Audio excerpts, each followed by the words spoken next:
doing it? Yes. Hello, everyone. Let's see. Good morning, everyone. Welcome to day 2 of the 2021 Impact Summit.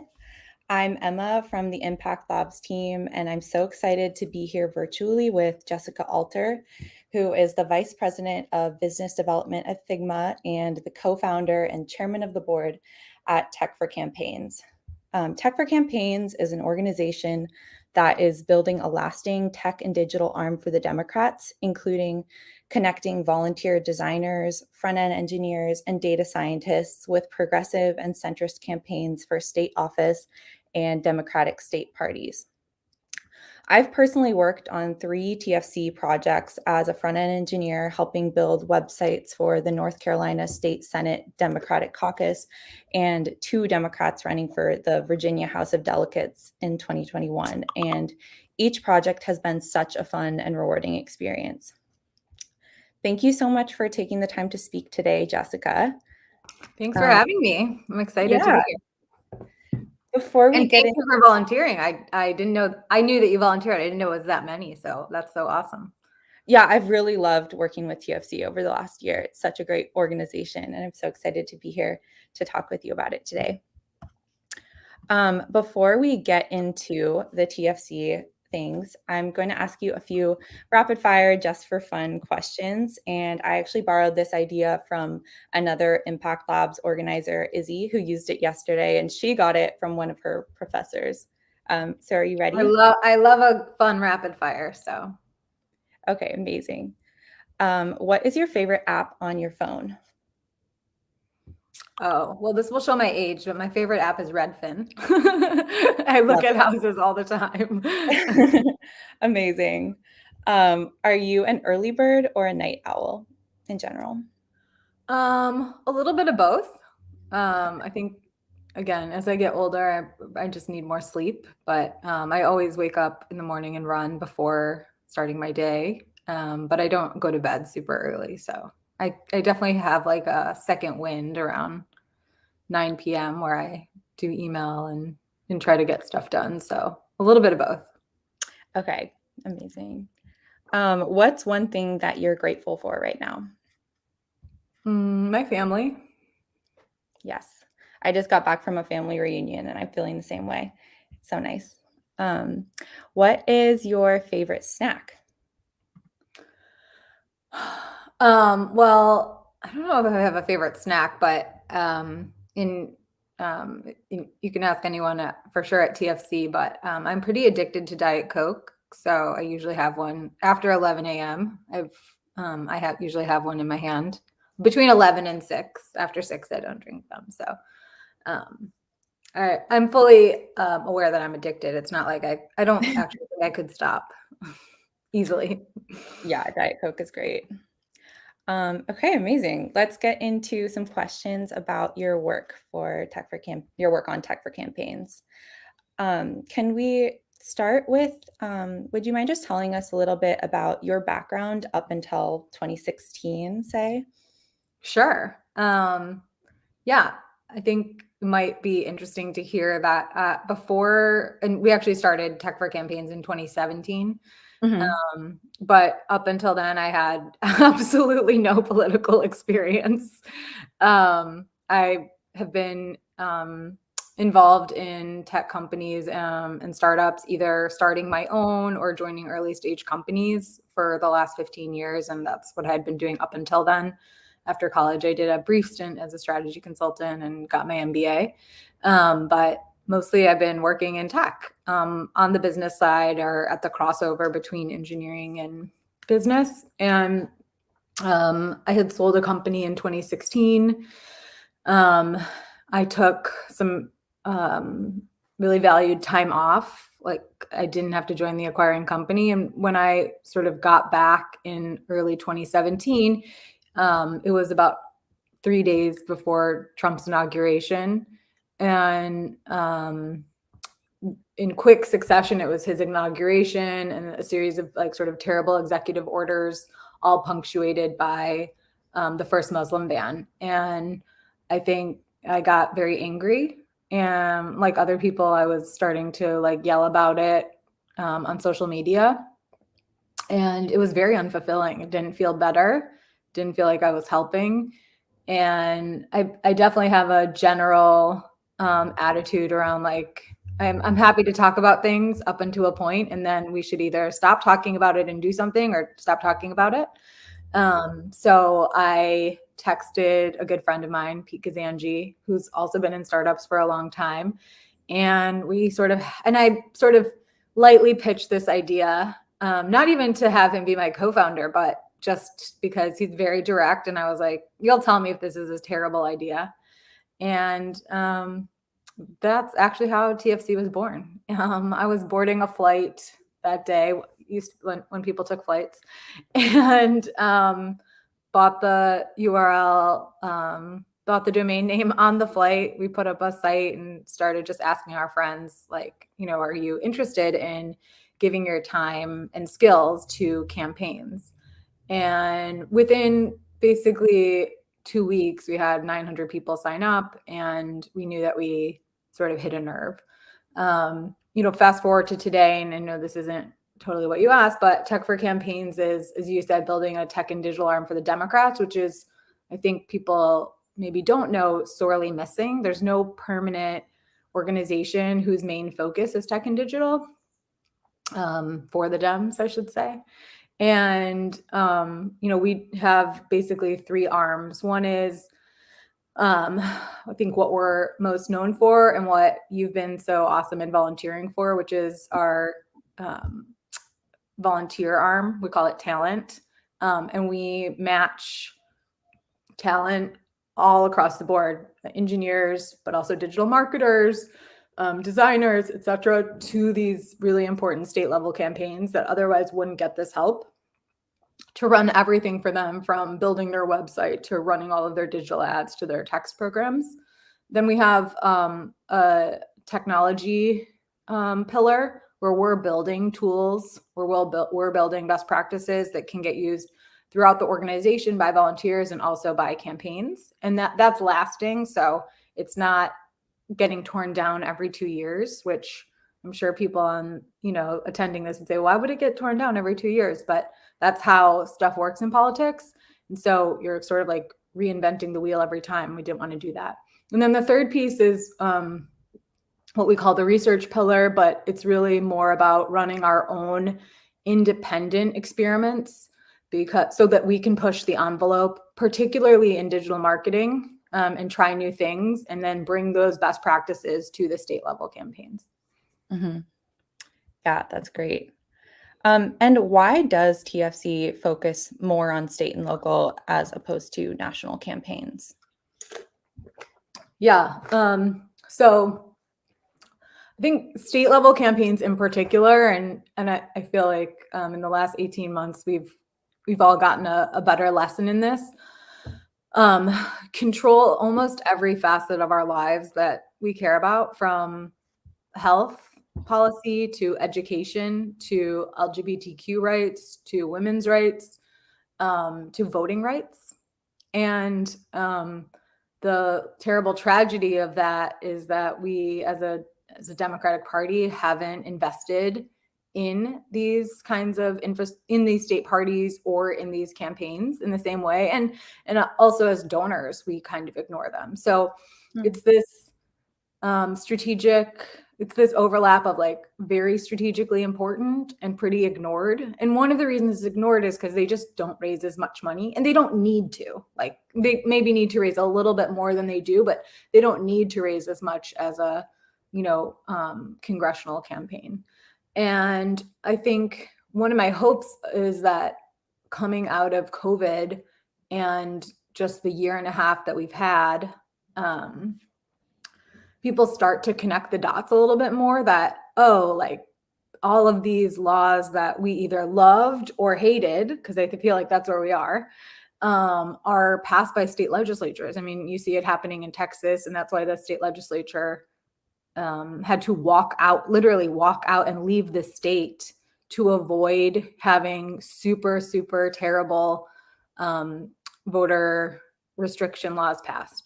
Like that's sort of where we are, or we're in like, California where like very good things are happening. So my hope is that people don't stop at being outraged. They stop at understanding that like, oh, these types of campaigns are super important and I need to like spend maybe more time on them than I do on who's running against Mitch McConnell. Mm-hmm. And yeah, what are some of the challenges around getting people to devote their time and money to state campaigns when some of the national campaigns kind of take up so much of the oxygen in the room? Yeah.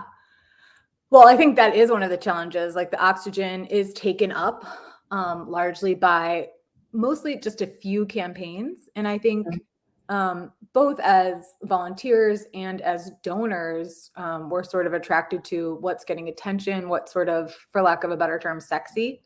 Mm-hmm. And that isn't always what is making the biggest impact on our lives.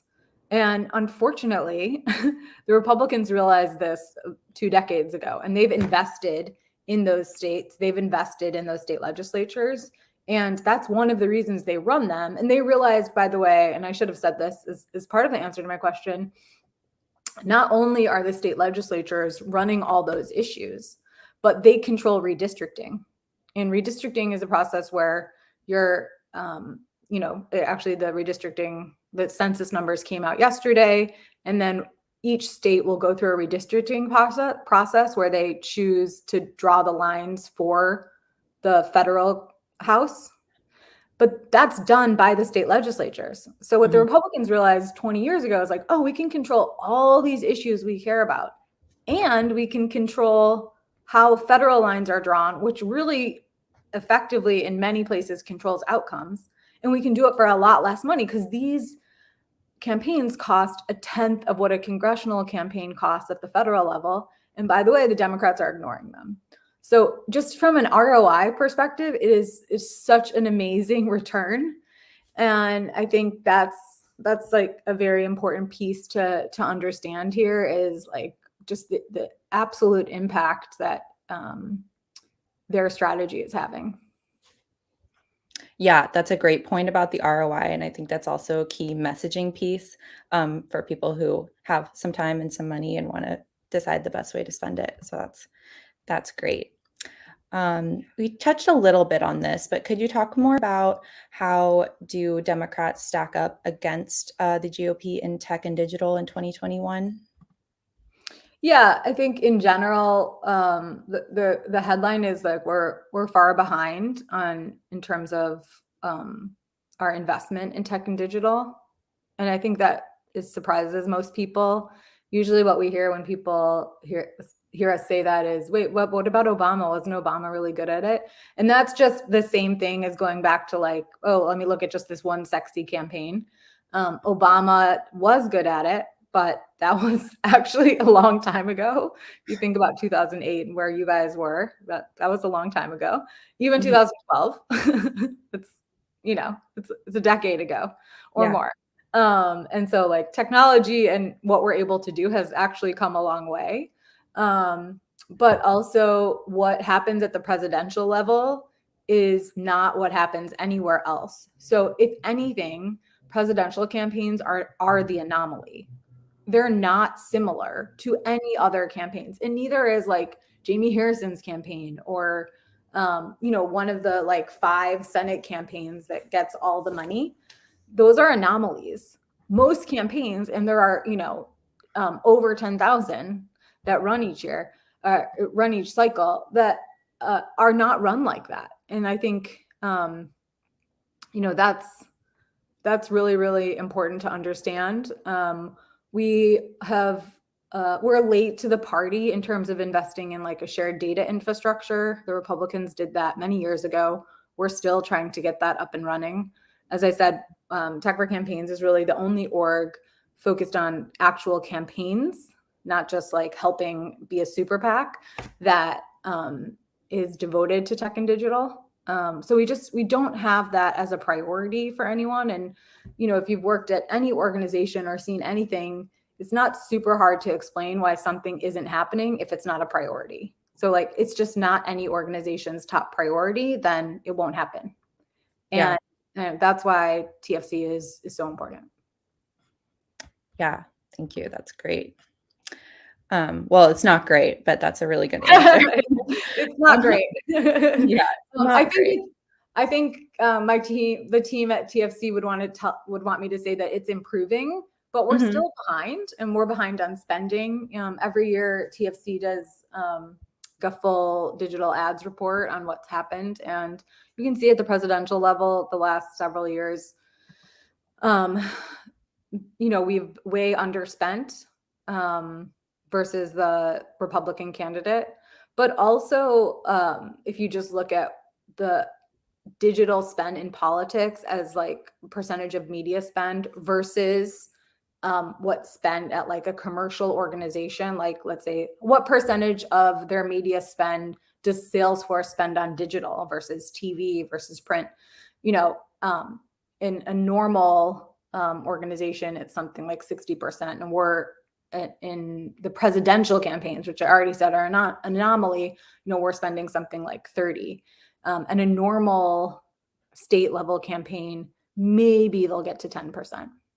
And that's really tough because you're talking about a really small district or a much smaller district trying to get to a very small set of people to try to flip them. And using TV is very inefficient. And that's still at the top of the pyramid, and that's still what they're told to do, or mail, right? But digital is just so much more efficient. Yeah. Yeah, that makes a lot of sense. So kind of transitioning into looking at what were the biggest learnings from running tech for campaigns during the Trump era. I know you recently transitioned into taking a role on the board, but you were, if I'm not mistaken, you were running TFC for the duration of the Trump era. Yeah. So I was the CEO up until just a few months ago. So what are the things I learned in the Trump era? Well, I think first and foremost, the Trump era was simultaneously obviously terrible and net, I think, like bad for humanity. But also it people woke up a little bit and tried to be involved. And I think one of the things we talk about a lot internally now is like, are people going to maintain even a similar level of like involvement and awareness? Understandably, I think people got very tired, and I totally get it. I did too. But as we're only a few months from 2022, as scary as that is, and there's a lot on the line. And I think that's really important to maintain.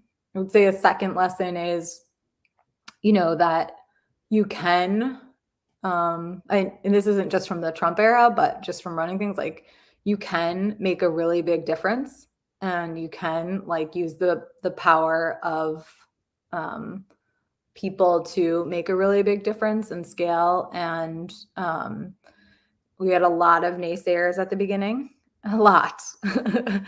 People telling us it wasn't possible, that it had been tried, we shouldn't do this. And so people telling us it was illegal, like a lot of different things. And we definitely persevered through that and scaled, and scaled an organization, have helped, 500 campaigns in 3.5 years with actual support, not just giving them money. We've learned a ton. We've built relationships. So I think like just understanding when to listen to people and when not to is always really important. And then the third is, and I don't know if this is just the Trump era, but building a great team is the thing that I'm most proud of, and that the organization continues while I'm not running it is I think the biggest example of that. I'm certainly involved on the board, and I talk to CEO every day, not every day, every week, but I'm not running it day to day. And I think when you're thinking about just entrepreneurship in general, whether it's social impact or not, like you want to endeavor to build something that doesn't need you to succeed at a certain point. Yeah, that's great. You mentioned that there's some big issues that are coming up in 2022. What are some of the most important issues to you that we should be focusing our time and attention on and resources on? Well, I think most of the issues that state legislatures handle are the big issues. And so the way I would say it is like you can pick issues, but you have to think about what's the biggest lever you have to impact those issues. And I don't think anyone will be surprised to hear that I think it's state legislatures. But,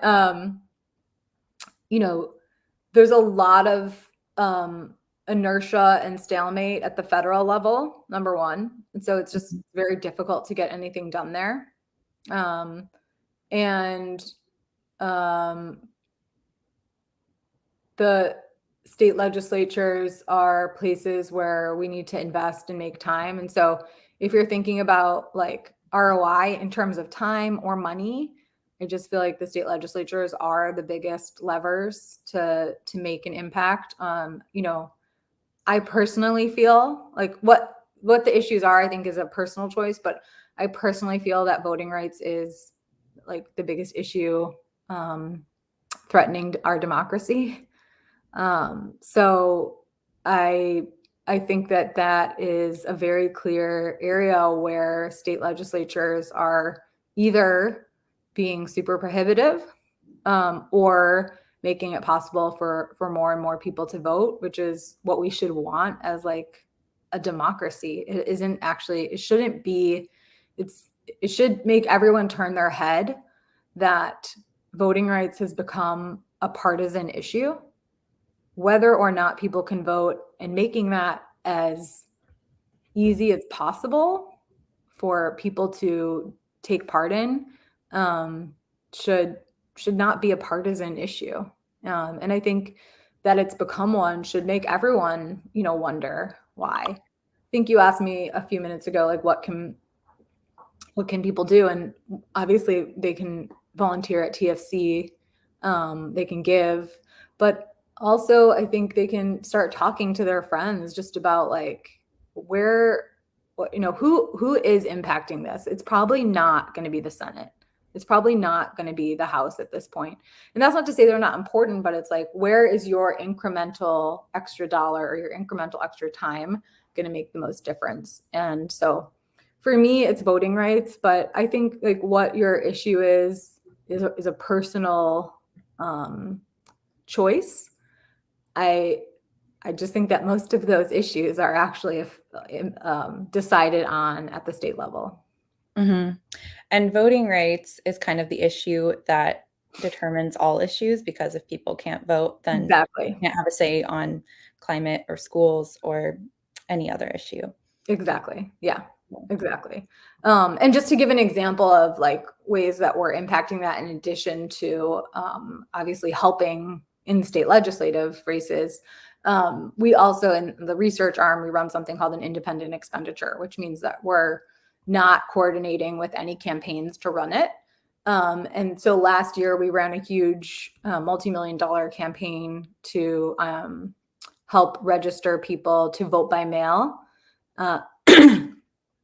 through purely digital means. So online ads, texting, etc. And this is why it's important. I'm sure you got tons of messages about voting and saw lots of stuff to vote by mail. I think one of the things that we do differently is that we're willing to experiment and take a lot of the best practices from the commercial world, bring them to politics. And that's just not a typical mindset. So we sort of colored outside the lines a little bit from what is typical in the political world and how we targeted folks. And we got a much more diverse set of people who were not in what's called the voter file, which is how people are usually targeted. So we had just a much more diverse, younger set of people that weren't being targeted otherwise, that ended up registering to vote by mail and registering and actually voting in key states. And now we can take some of those tactics and post-election and bring them to our campaign. So obviously we're helping on the voting and who can vote and on the figuring out who the state legislators are that are going to decide that. But we also want to help with the tactics and strategies in terms of targeting folks and being able to experiment with that in our own way and bring that knowledge to the rest of our organization and actually to the rest of the Democratic Party. It's particularly important actually because with the changes that Apple has made on privacy, it will be basically impossible to use the voter file to target people with online ads.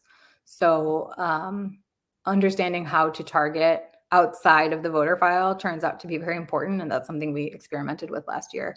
So just being on the cutting edge of that, willing to do those experiments, not just saying, okay, we're going to do the same thing that every other org is doing, makes us stand out a bit. Yeah. So a few more questions. Do you have a favorite success story from a Tech for Campaigns project? I wouldn't call it a favorite because first of all, we have so many campaigns and I think they're all interesting and really special for different reasons. But one of my, I think, really interesting and proud moments from last cycle is in Alaska. Alaska, if people don't know, and I didn't until I started TFC, the Alaska House is run by a bipartisan coalition. And it's pretty unique. And we were trying to help make sure that coalition actually could stay in place. I'll spare you all the details. There was a lot of crazy things and drama in Alaska last year, but the representative who won in Anchorage, Liz Snyder, ended up winning by 11 votes. And that was very key to helping them keep the coalition together, having enough people. And, when someone wins by 11 votes, obviously you can't say, oh, is this one thing that helped them win? But, if you're not able to target people and reach them through digital means and help them that way, and she wouldn't have had that help otherwise, it feels very tangible and impactful. So I think obviously winning by 11 votes is really cool and amazing. And I think that's one of the things the volunteers see is like, oh my God, 11 votes. If you win by 1,000 votes, that's a ton. So there's just a huge opportunity to make an impact. But also the follow-on effects are that, this coalition is in place in Alaska, and the follow-on effect of that is like they're able to work on policy that is reasonable and effective and that the people actually want. Mm-hmm. Yeah, that's an amazing story. 11 votes. Wow. Liz Snyder, look her up. She's great. Yeah. We'll send resources out after the broadcast.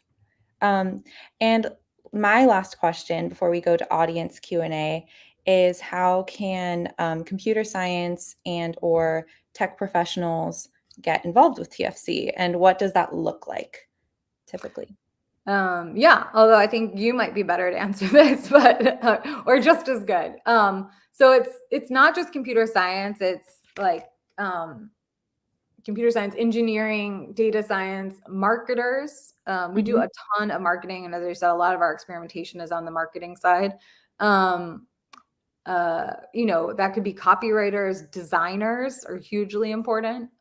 So it's when we say tech for campaigns, it's tech and digital, anything that you would have at a tech company. You go to the site and hit the volunteer button or just put your email address in and you'll be taken through the loop. You'll give us kind of what your primary skills are, and not just like what you want to learn, but what you're able to do and hit the ground running doing. And you'll then be basically part of the community, and we will alert you when there's an opportunity to use your skill sets on a campaign, and then you'll opt in. So it's basically double opt-in. So when you join, you're basically just saying like, I want to be part of this community and find out about opportunities. When you get an opportunity, and maybe you can talk to this a bit, it'll say like, this is the opportunity we have, this is the campaign, this is the role, this is when it starts and when it ends. And you're always on a team. So you're never, sitting by yourself. And then we hire state directors and other folks, importantly, that are full-time, that are really running the relationships with both the campaigns and also the state caucuses that you have access to. You'll also get access to our playbooks and an understanding of like what tactics have worked or not in the past, templates, and a community on Slack that you can ask questions to. But what did I miss? You tell me. Yeah, I think that I really do want to emphasize the team aspect. I've been in the role of a front-end engineer, but there's also a team lead who's kind of a product manager adjacent role, or kind of someone who would be a product manager in a tech company, for the website project, which is the type I've worked on. And there's also great designers and copywriters, and it really is a collaborative process. Usually have a team sync about once a week for the 4 to 6 weeks the project is working on. I think that timeline is generally correct. And you have some intermediary meetings with the campaigns to show them what you're working on, and get their feedback as early as possible, which is also kind of a practice that we love to use in the tech industry.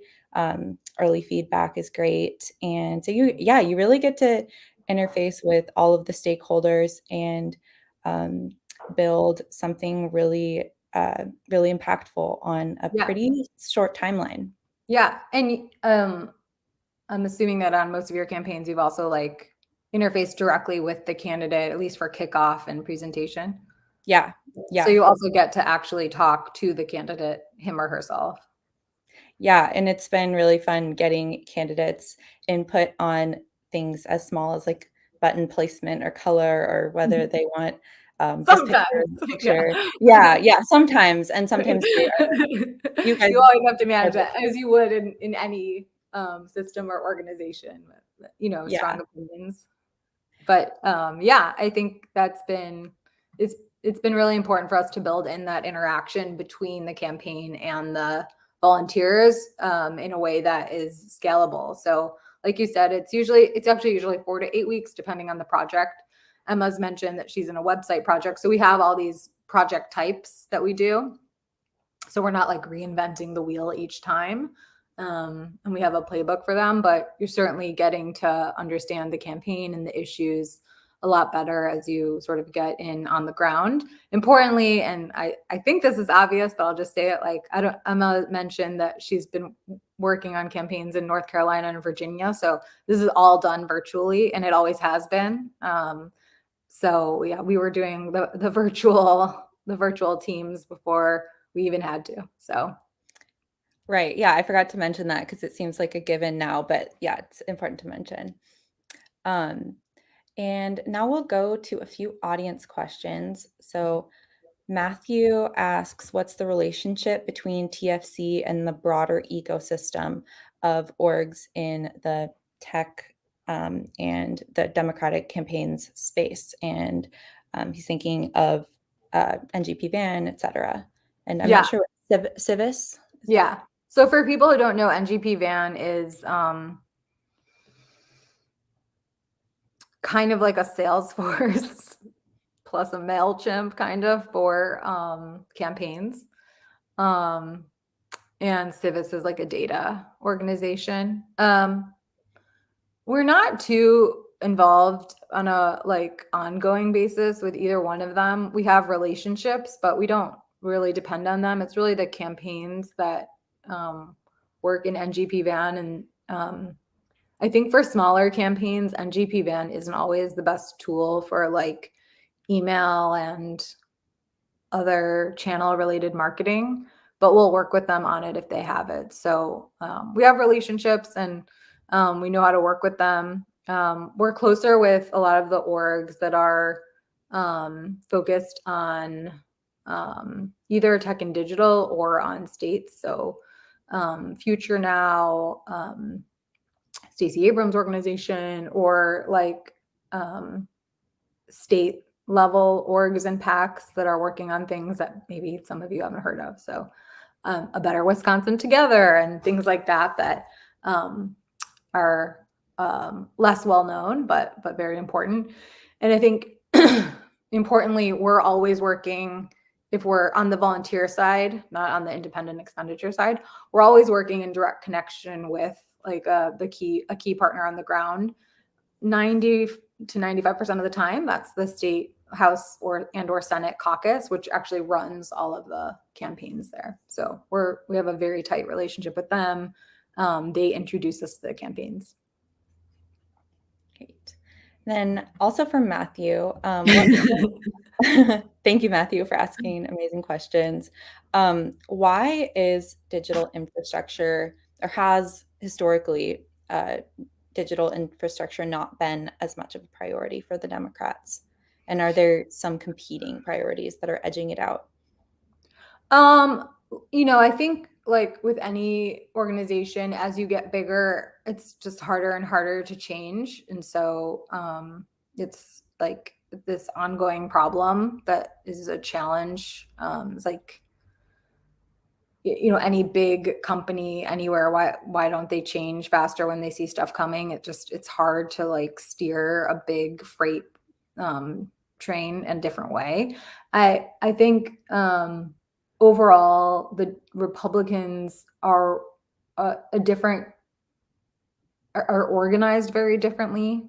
They're much more top down and centralized. And so they can make those changes in a different way, maybe in a more streamlined way. The Democrats are very fragmented. It's not clear that if the DNC said to do something, people would do it. So they don't really say to do things. And the RNC says to do things and people do it. And so just making those kinds of changes, I think, is easier for the Republicans. Makes sense.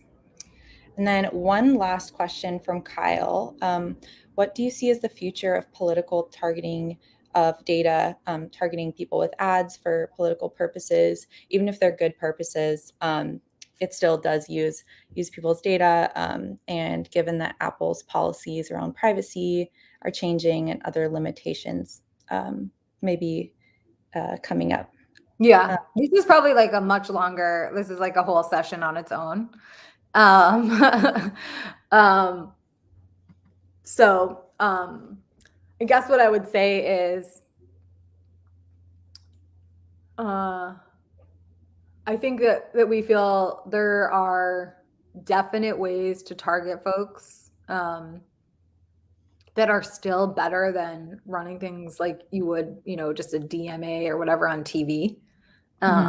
And so I think that'll still be important. And while we feel like we have some of the strategies to do this, we are already starting to experiment with other ideas that we have. And this is why the research and like independent expenditure arm is so important. Like, you don't want to figure this out in late 2022. That's too late. So we need to be figuring this out now. And we're raising money around that to understand like what are the strategies, and we're focused on running those experiments, for the states and bringing those best practices to them afterwards. And I think there are ways. I don't want to get into all the tactics right now because I think it's a little inside baseball, but there are ways that we found that are pretty interesting. And I think maybe what's most important to mention is like the experiments we ran, like a lot of people, even internally, were skeptical. I think one of our data scientists who ran the analysis post-experiment on our vote by mail targeting was like, admitted, like, I really didn't think this was going to work. And it did. So I think the most important thing is like, if you are not experimenting, if you don't have that mindset, then we're in trouble. And I guess my biggest thing is I think things are going to continue to shift and change. So you need to have that experimental mindset. And with that, I'd like to thank you so much, Jessica, for joining us. And our next event will be a talk with data scientist and journalist Leon Yin on auditing algorithms in the public interest. And that'll be coming up in a few minutes. Exciting. Yeah. Thank you so much, Emma. Thanks everyone here. Definitely check out Tech for Campaigns, all spelled out.org. We'd love to see you volunteer. We'd love to see you donate, either one, but it's really important. Most important is to just get involved and not just say, Trump's out of office, so we're okay. True. Okay, amazing. Thank you so much, Jessica. Thanks, everyone.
Hello, everyone. Welcome back to the 2021 Impact Summit. We're very excited to introduce Liang Ng. So Liang Ng works at the Markup. He's an investigative data journalist, and the Markup is actually one of my favorite orgs, and also they have an amazing newsletter. You should all check it out. They're a nonprofit newsroom focused on tech accountability. So Liang builds datasets, runs experiments, and audits algorithms. His original report on Google has been featured in a Nova documentary. He has been cited in petitions by civil rights groups, and his work has frequently been used as evidence by legislators seeking answers from tech giants.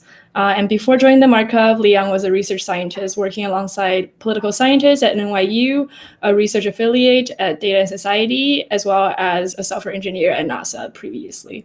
So we're now let Liang take it away, and he'll talk about audits and learning about the general tools and principles that practitioners use. Thank you so much for joining us, Liang.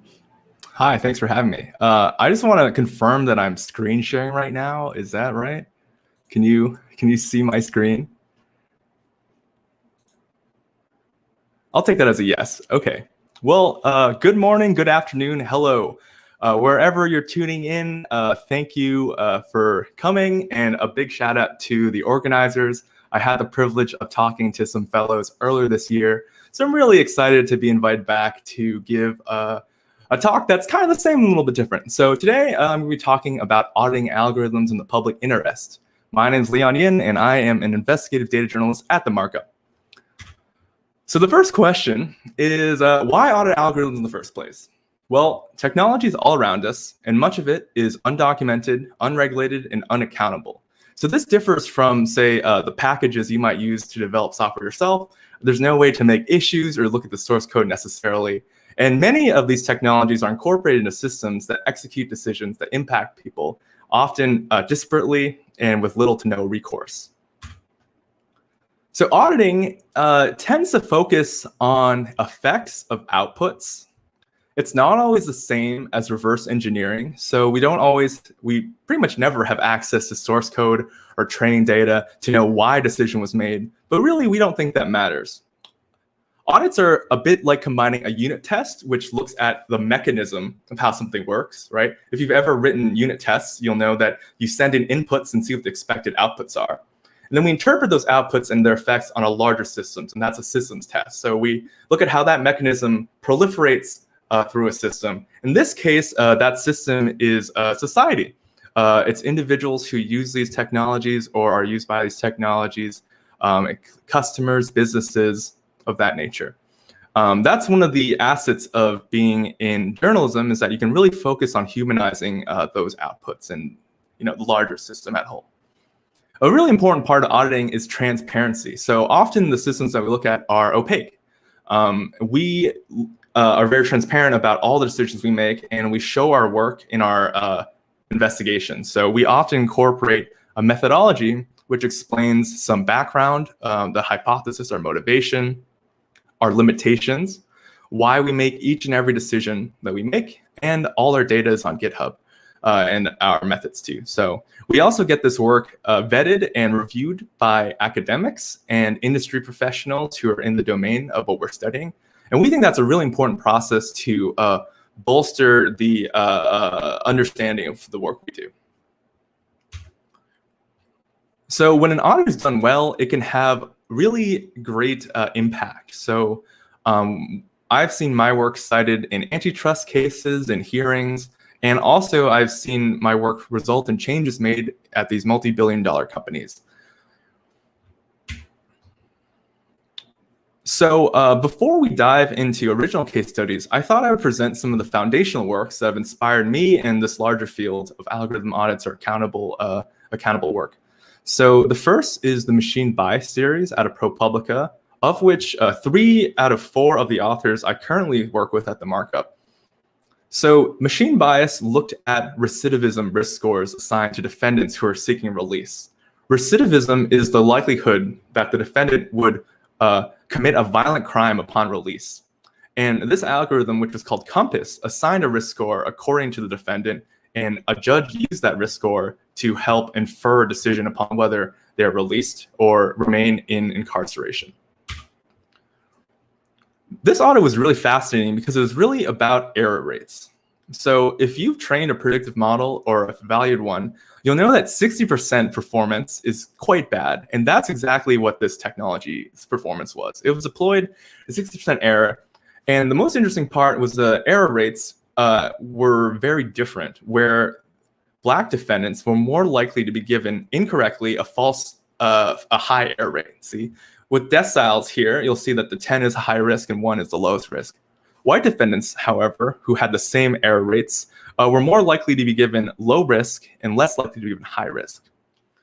The difference in these error rates is the result results in again, like the difference between freedom and further incarceration. This study proves that has been cited a lot and has helped shape the field of fairness, accountability, and transparency in machine learning.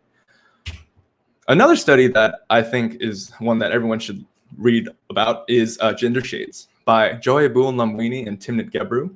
They looked at the accuracy of commercially available facial recognition systems at correctly gendering someone based on a photograph. One thing that I really liked about this audit is that they created their own data set. They created a benchmark of parliamentary faces and used the Fitzpatrick scale, which is a dermatologist-used ranking system for skin type and skin tone. So they had a dermatologist rate all these images of members of parliament, and then they ran that through these different facial recognition systems. And again, the error rates are quite telling. What they found was that lighter-skinned faces had lower error rates than darker-skinned faces. Similarly, men had lower error rates than women. And when they looked at women with darker skin, they had the highest error rates, upwards or almost about 50%, which is quite bad. This work has been extremely impactful driving policy. So much of the drive to ban the use of facial recognition by law enforcement is driven by the findings of this work. So it remains hugely impactful and is a very elegant, well-designed audit. So definitely check it out. And it has subsequent projects as well that are very cool. A common theme that comes back when you're approaching audits is that technology is not neutral. In the words of Virginia Eubanks in her book, Automating Inequality, when automated decision-making tools are not built to explicitly dismantle structural inequalities, their speed and scale intensify them. That is one of the reasons why auditing algorithms is so important. Because we examine these systems and see where the bias, unfair practices, and other such inequities permeate through these systems and how they affect the everyday lives of people. So let's talk about 3 tools and takeaways I hope you'll get from this talk. One is the importance of building your own data sets. Oftentimes data is the source of truth that you use. You must know the limitations of it, why it was created, and how it was created. By making your own data sets, you will know all these things, but you'll also be able to answer original questions. Secondly, to be very deliberate about what you're counting. Data science is really just about counting things, but often in the wild, things that you actually want to count are not encoded as columns or values in the data you're looking for. You have to figure out what to count. And that's a combination of building domain expertise and talking to people and really doing a lot of really nitty-gritty, almost theoretical work to figure out what you're counting is aligned with the data and the question you have at hand. What undergirds a lot of this is experimental design. So we borrow heavily from the social sciences and computer science to design these audits. And it's really important to come back to that experimental design, because I think even though we're in journalism, the mechanisms and philosophy is right on. Lastly, where journalism really shines is focusing on the effects of what happened and the affected to whom. It's a really important part of audits because nothing happens in a vacuum. One thing that's really distinct here is that a lot of these tools are used on us every day. We end up in databases. We are categorized, bucketed, predicted upon, policed, and we take part in A/B tests to make sites more efficient and profitable.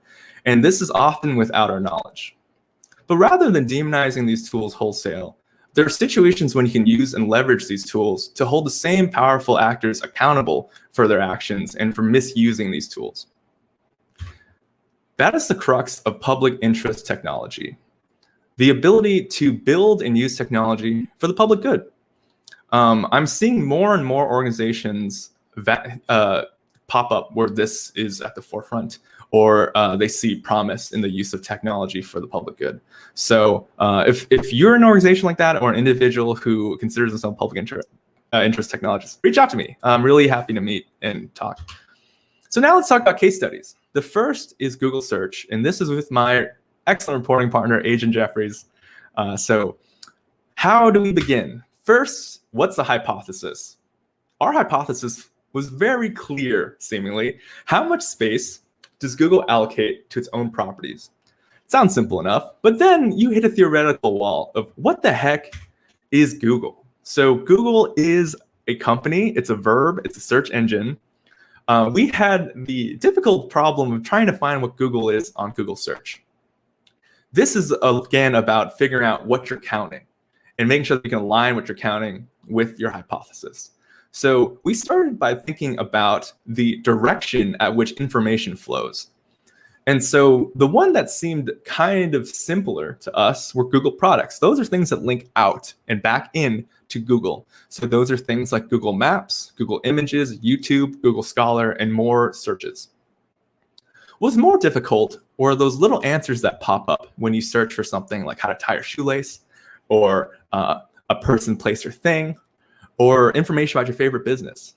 We call those scraped answers because they tend to be scraped from the web or through an agreement that Google has with a provider.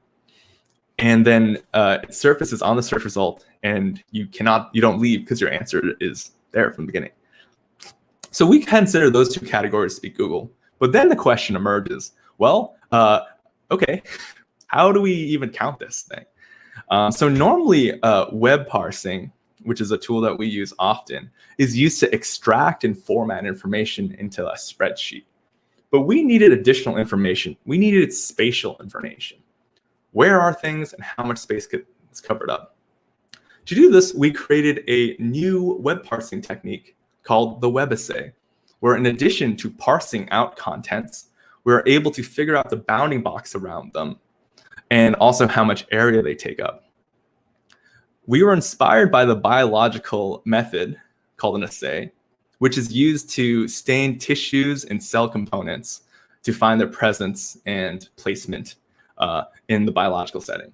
We repurposed that for the web to do that on websites. So we can now stain and figure out the placement and how much space is occupied by different categories of things on a website. So for each color is a different category that we'd find. And what's cool is because everything is digital, we can just aggregate the area of each of these category boxes and get a summary of how much space is taken up. I have a cool video too to share. So this is an example of a knowledge panel.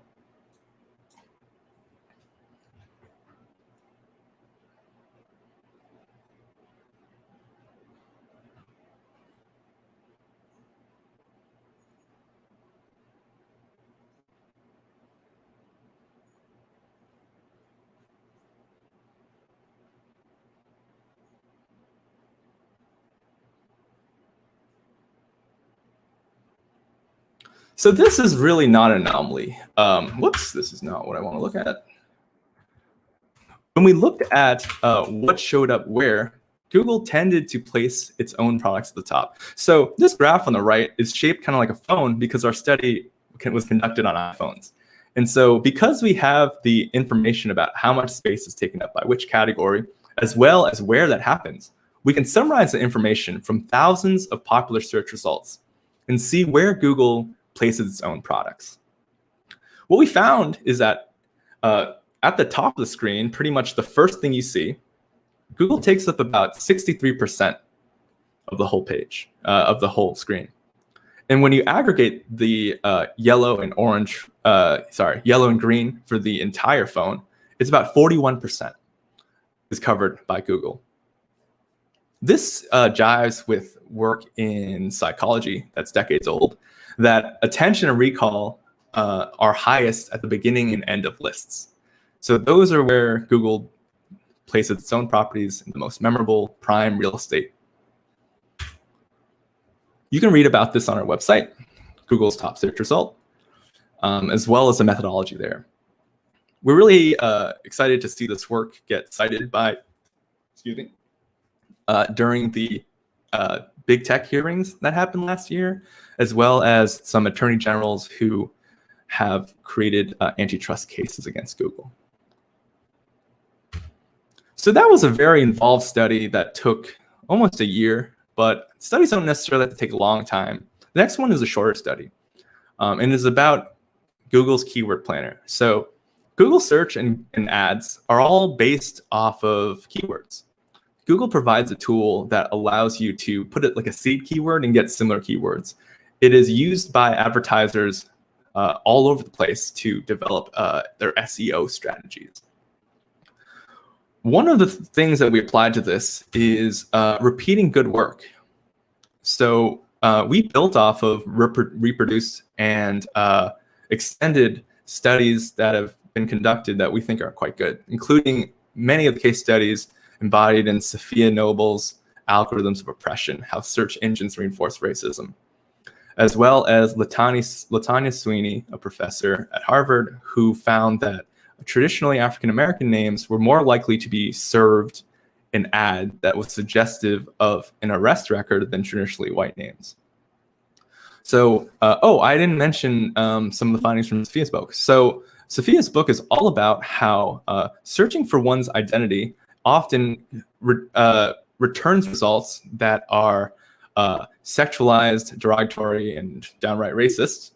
And that it was baked into seemingly neutral technologies like search. So we combined and reproduced these elements in our study. So we found that searching for certain identities returned almost entirely pornographic suggestions. This is a problem that Google said they fixed in search, which if you search, for example, Black girls, you'll see that it is fixed.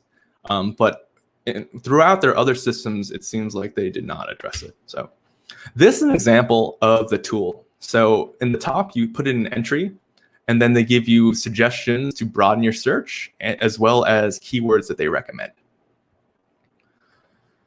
One thing that we did here is we used Google's own categorization system to determine what was pornographic. They have a filter called adult ideas. So we look at the difference between what showed up before and after the filter, and we consider those to be pornographic. However, a bunch of those keywords were clearly that were not labeled as quote unquote adult ideas also were clearly adult ideas. So to figure out, the true value, we searched those in Google and looked at how many of the results were primarily self-described as porn.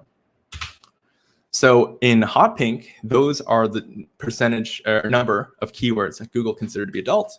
And then light pink are from our search, and the light blue are neither. This is, you'll notice that only white girls and white boys received no recommendations whatsoever, whereas every other identity pair had about like 80 to 90% of the return results were pornographic. There is recently a Nova documentary called Beyond the Search, which stars Sophia Noble and Latanya Sweeney in it. And Sophia mentions our work, and she points to the graph in part of the documentary, which is a real highlight. I was very happy to see that, and it's an honor to have built upon that work and have someone I look up to cite that. It was really cool.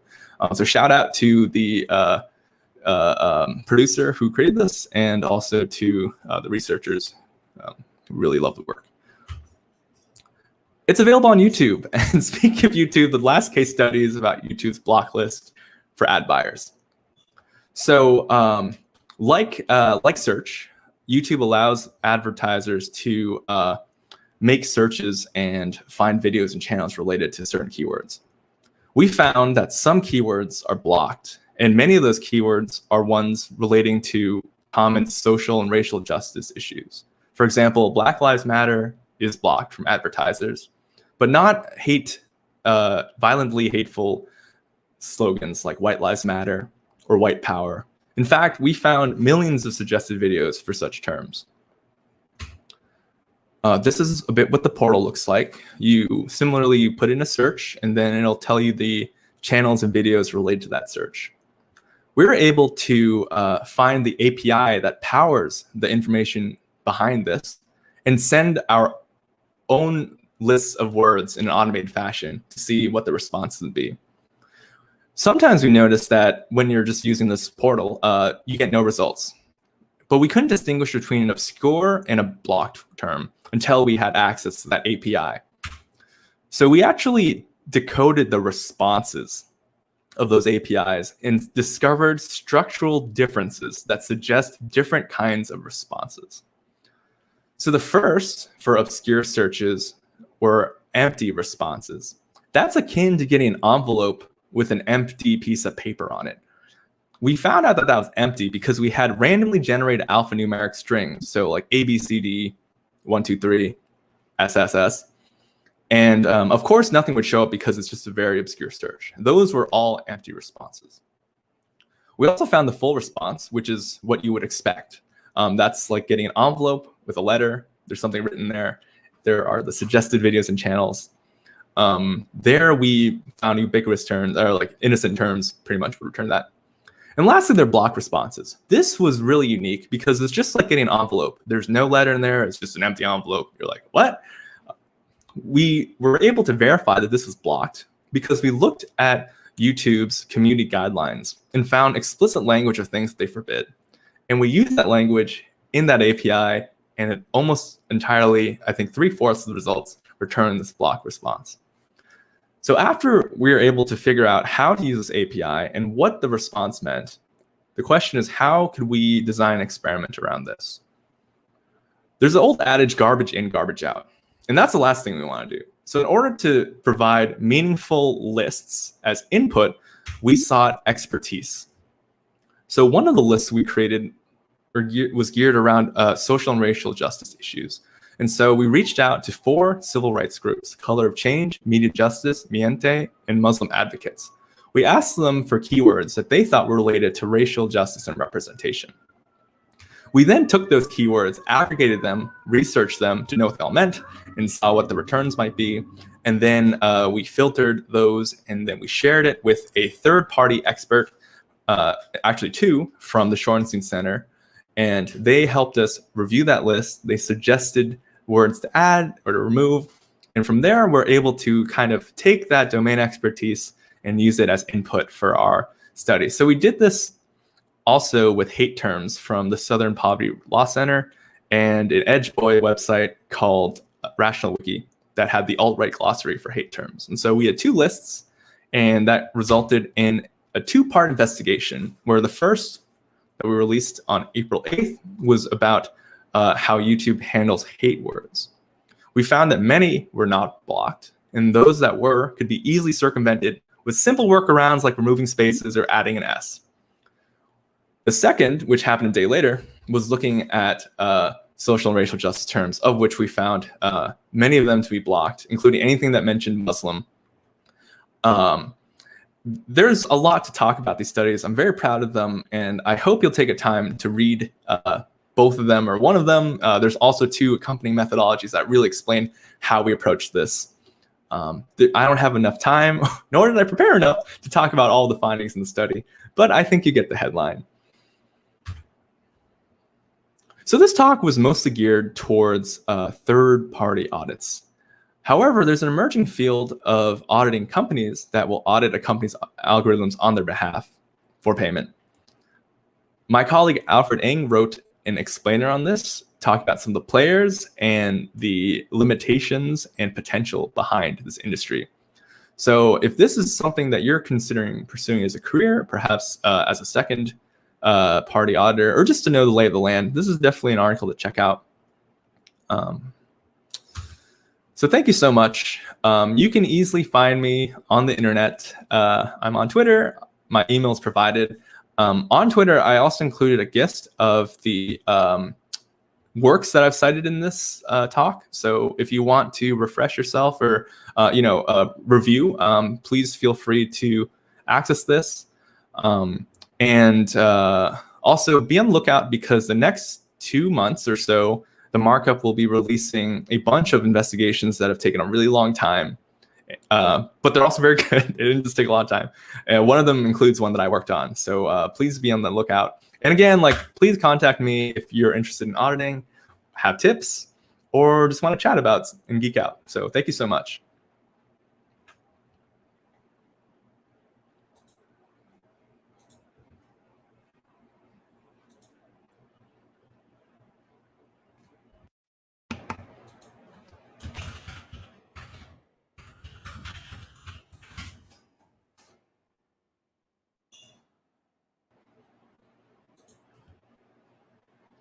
You might be muted, but I can't tell.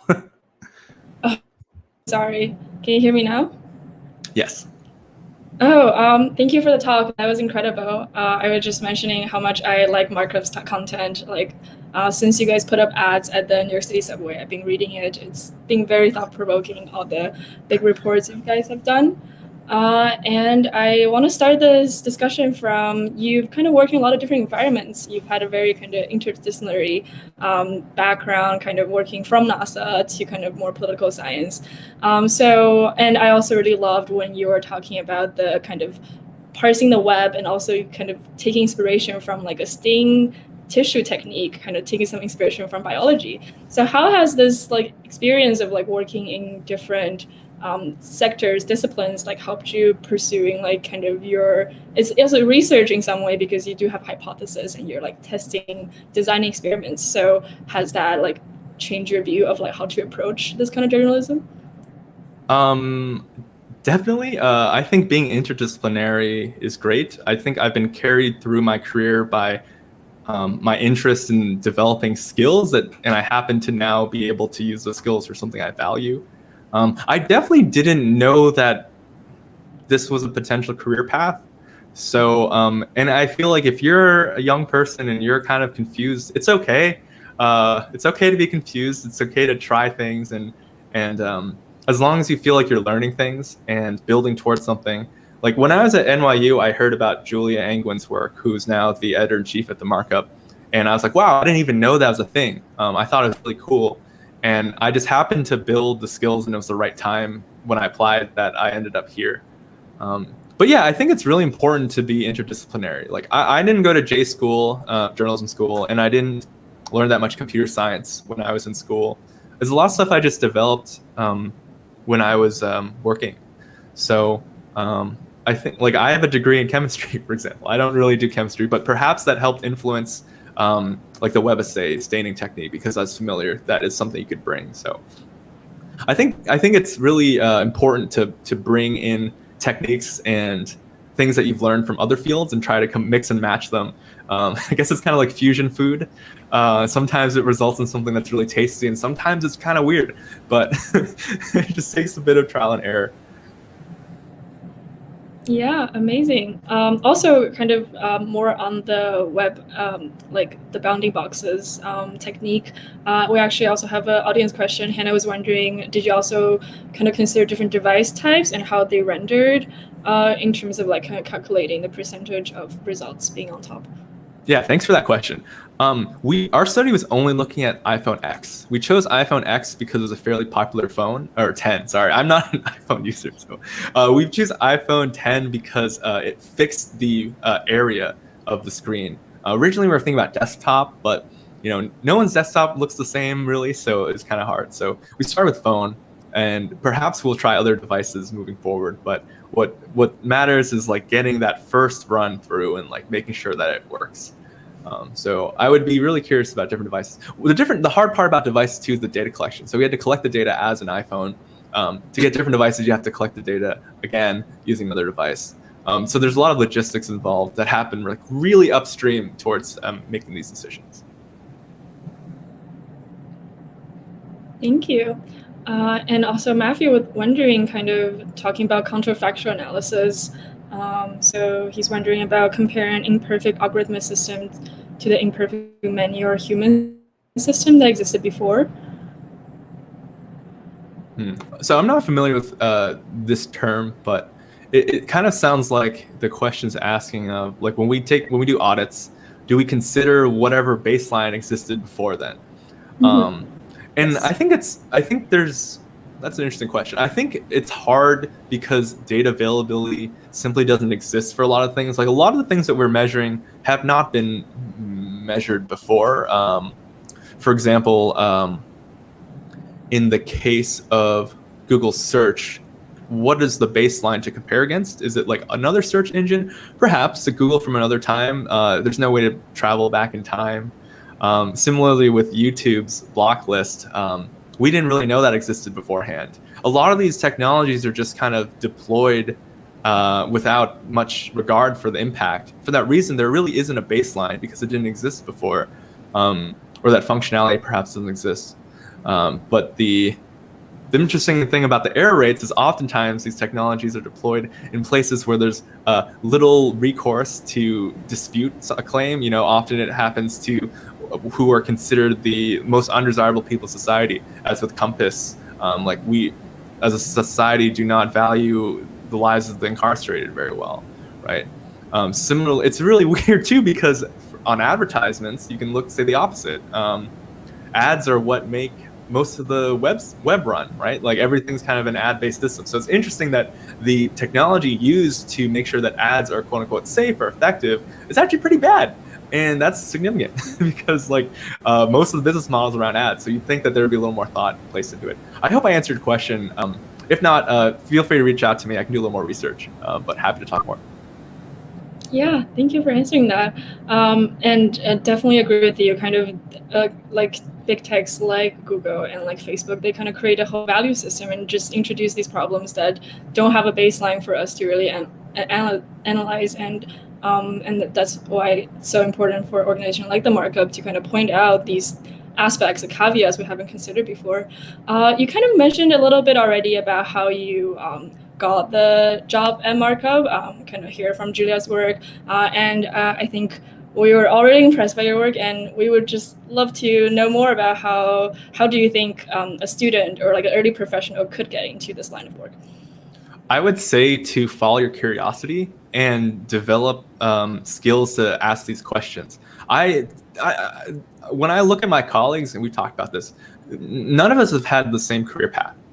We're all kind of just like united in our interest in doing this accountability work and being able to dig for facts and believing that evidence through data is very powerful. So I would say to just follow your interests and learn how to ask questions, because really that's an invaluable skill that will help you no matter where you are. It doesn't matter if, like, for example, a lot of people leave journalism too, and they work in tech or they work somewhere else using the same skills. The skills that we learn as journalists to ask questions, be a little cynical, and make sure you can verify things is really important. And to be able to chase those questions, right, and how to answer them. That's a little bit of a mix between the journalism and science, but I'd say to follow these skills and chase your interests. But I understand it's very hard out there. No one's situation is the same. Things are very strange with the pandemic. So I wish I could give you a good answer, but just try your best. And a lot of it's luck. A lot of it's luck too. Cannot discount that. And personally, I also want to add, I think now there's kind of a better shift to climate now, kind of talking about fairness and accountability. And I also know some companies now kind of host like challenge or even hackathon to point out like flaws in their I've seen that. I know just recently Twitter, they kind of hosted like a competition, and they give a prize to if you can like figure out. So I think the person who won the challenge, they realized the cropping was actually biased against people of color.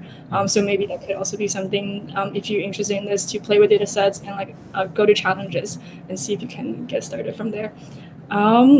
And we're short on time, but we also want to ask maybe 2 more questions. So Achana wondered, these are kind of very interesting research questions, like thinking about like search results or just like different ways, checking the API response. How do you usually generate these research questions? This is a really good question that I actually get asked a lot, which is just like, how do you figure out what to ask, right? I think it's about listening and being a user. Well, so when I was at Data & Society, I worked with a lot of ethnographers. And one of the important things about ethnography is embedding yourself in a community, or in the case of digital ethnography, perhaps it's embedding yourself within technology, so like using it. So I use YouTube every day, and I use it the way that people actually use it. So I subscribe, I read comments, so by using the technologies, you get an understanding about how it works, and you also get an understanding about the concerns of people who are using that technology.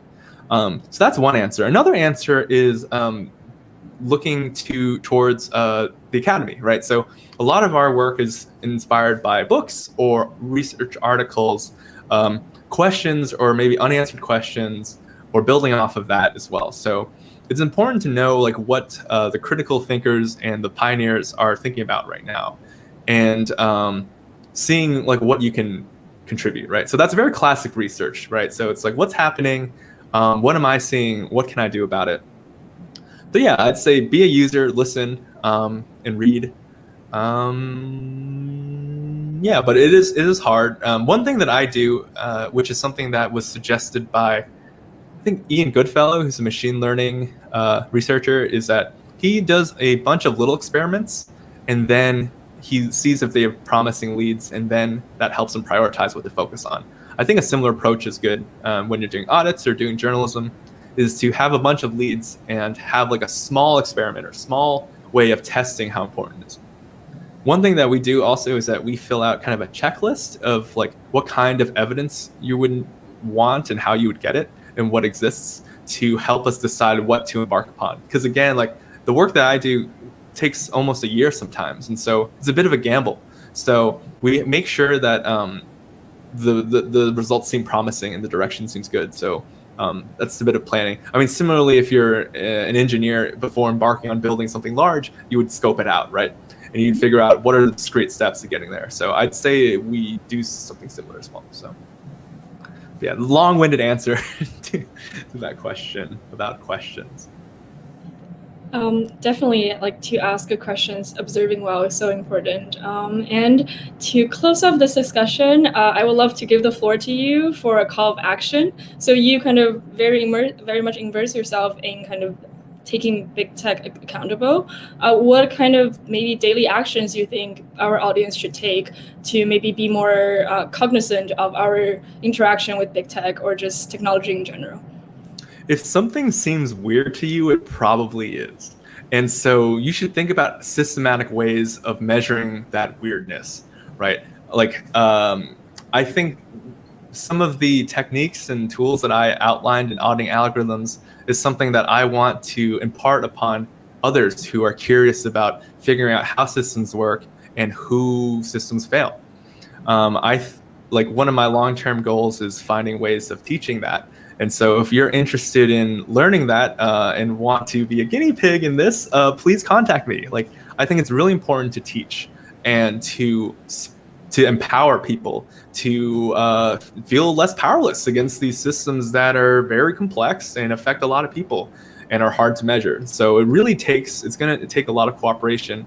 And I will do everything I can to help bolster this field and empower more people to ask these questions and get answers and make the world a better place.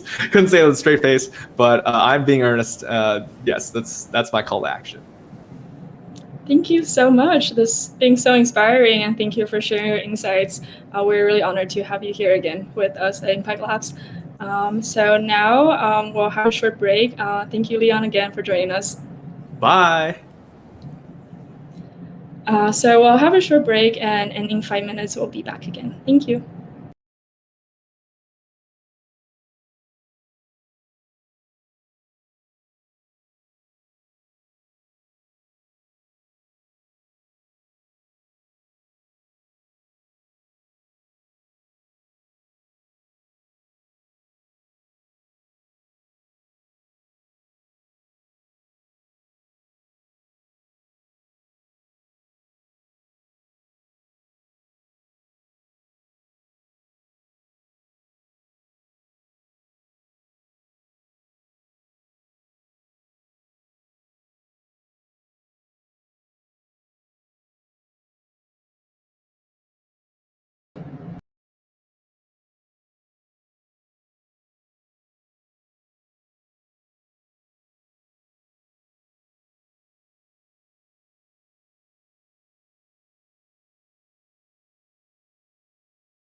Hi, everyone. Welcome back to day 2 of the Impact Summit. Our next speaker, Ryan Calo, is a professor at the University of Washington School of Law and an adjunct professor at the Information School and the Allen School of Computer Science and Engineering. With Batya Friedman and Tadayoshi Kono, Professor Calo founded the Tech Policy Lab, an interdisciplinary research unit with a mission to help policymakers make wiser, more inclusive technology policy that has been emulated across the country.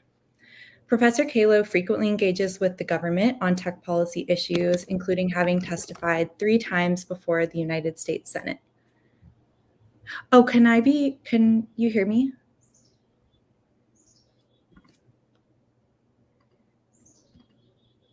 Okay, great. Sorry. We're still figuring out technical issues. So Professor Calo has testified 3 times before the US Senate. Welcome, Professor Calo. We're so excited to have you. Emma, can you hear me okay? I can hear you, yeah. Okay, great. Sorry, I was having a little problem with my audio there. Well, thank you very much for the warm introduction and for inviting me to speak to you all today. I've been really excited about this for a while since Emma reached out because I'm really excited to tell you about the work of the Tech Policy Lab. And so what's going to happen is that I'm going to talk a bit about the founding and some of the work of the Tech Policy Lab at the University of Washington. And then I'm hoping that you all will have some questions. And so I'm going to pause maybe, about 30 minutes in and just see if anyone has any questions, and then give you a little space between this talk and the amazing panel you have coming up. Gosh, what a treat that is going to be. So as long as my audio and video are all fine, I'll just get started. Does that sound good? Great. So first of all, as Emma said, I'm a law professor at the University of Washington School of Law. I am also appointed in an adjunct capacity at the School of Information and the Allen School of Computer Science and Engineering. I know many of you come from a technical background, or either CS students or working in engineering, and so those are the primary affiliations that I have. The Tech Policy Lab itself is a unique collaboration between the School of Law, the Computer Science School, and the Information Science School. And it was co-founded about 8 years ago now, if you can believe it, by me, by Tadayoshi Kono in computer science, and by Batya Friedman in information science. And the 3 of us created the Tech Policy Lab so that we could all work together on challenging problems of technology policy. So the mission of the lab is to enhance technology policy by helping policymakers, broadly understood, make more wise and inclusive tech policy. And we do that primarily through research. And what we do is we create interdisciplinary research teams that work on difficult issues of tech policy. And I'm going to tell you a bunch about our work. We also do other things like convening and education. So for example, we created a set of modules that can help technical instructors, professors in engineering, teachers in engineering, incorporate policy and ethics into their curriculum by creating these modules that are kind of design modules where students get to work on how to introduce human values into a design context. So for example, one of them is a design exercise where you design a playground that is supposed to be drone friendly. And you think about all the different stakeholders, and that work was led by our colleague David Hendry in information science. We also do some convening, and so we bring together different stakeholders to have discussions of interest as an impartial, informed forum. And so years ago, for example, we hosted the Obama White House in its inaugural Artificial Intelligence Policy Summit, which took place at the University of Washington. And we bring in speakers and host events all the time. And so, if you're interested in these things and you're in the area or these days, even if you're not in the area, you can check us out at the techpolicylab.uw.edu. But the bulk of what we do is research. And so we have a couple of core commitments at the lab, one of which is that there are very few problems left to resolve these days by reference to a single discipline. And so our view is that as difficult as it can be, and I'll talk about the challenges in a moment, in order to gain traction on today's complex problems, especially in tech policy, you need to be holding hands across disciplines.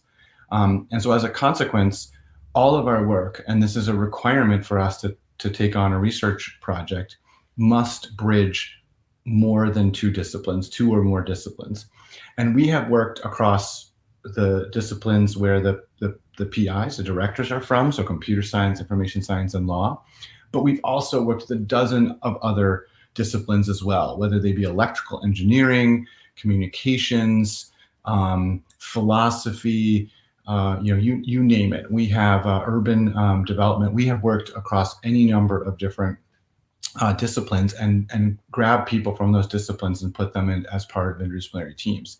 The other big commitment that we have is this sort of small is beautiful. We try at the Tech Policy Lab to just do a few things really well. And so while there's been a lot of activity in the previous 8 years, the focus has been on, what as a lab situated in a big R1 university in a context like Seattle and the surrounding area with so much going on, what are we uniquely positioned to do in our capacity as researchers? And we've tried to select those kinds of projects. And so I feel like we've given really deep, meaningful experiences to a lot of faculty and students, but not everybody, right? That is to say, we've done a few things really well. But at the same time, we of course hold ourselves to a high standard for impact. So what kinds of projects do we do? Well, some of the projects that we do focus on a particular technology. And so, for example, one of our earliest papers that we wrote, projects that we did, was on the law and policy aspects of augmented reality. And so we brought together computer scientists who were working on augmented reality security and augmented reality operating systems, and brought them into dialogue with law professors and law students to talk about the kinds of unique legal and policy issues that augmented reality arises. And so one of the things that we did was we use a kind of methodology where we approach new technology sort of step by step. And the augmented reality white paper, which again you can find on our website, followed this methodology and kind of laid a path for later work.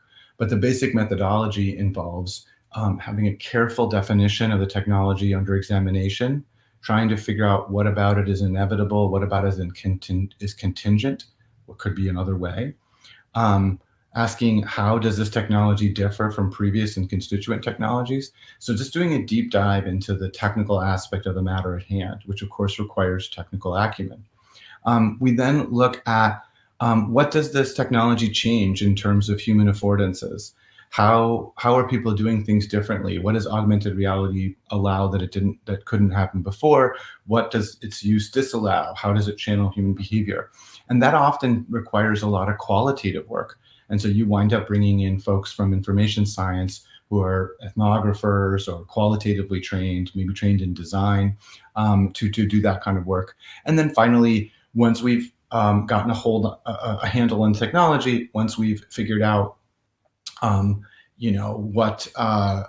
what sorts of things it changes about the world, then we walk through what kinds of law and legal assumptions no longer obtain, and we make conditional recommendations based on what stakeholders might want to do. So one project that we do looks at a particular technology and does an analysis of it. For that particular work, because we were so early, and I hope that because we were rigorous, that white paper wound up being the basis of a U.S. Senate Commerce hearing about augmented reality, at which I testified, and the white paper itself was entered into the the record as part of the hearing. And so we felt that that was a great story about how we had helped policymakers in precisely the way that we wanted. Other times what we look at instead is more of a context. And so we look at a particular area like a city. And so one project I'm really proud of that we did has to do with helping the city of Seattle create a set of best practices around open municipal data, right? So open municipal data is the idea that, of course, a city has a bunch of data about residents and about the environment by virtue of providing services and having to work with people and provide services to people. But then the question becomes, how can we leverage the data that the city has without infringing on people's rights and compromising their privacy and so on. And so many cities, Seattle included, want to open up the information ecosystem to a broad set of stakeholders so that there can be economic value realized, so people can innovate, so people can hold the city accountable in the right ways. And not only is this a sort of a good thing to do, from a public policy perspective, it's also mandatory that the city allow access to data that it holds because of public records laws. So we came in the Tech Policy Lab in a team that was led by my colleague Jan Whittington, who's in the College of Built Environments and is an economist who studies urban cities. We put together a team to do a comprehensive examination of what the city of Seattle was doing in terms of open municipal data. And to their great credit, they really opened up everything to us. So we wound up interviewing many of the leads that work with data within the city. We ended up getting access to the vendor contracts that the city had, because of course, when you are a big city like Seattle, you still can't necessarily do everything in-house. And so a lot of the sensing and processing and storage of data, you have to go to an external vendor. And then what are the legal, what's the legal contract that governs the use of that data and the processing of that data?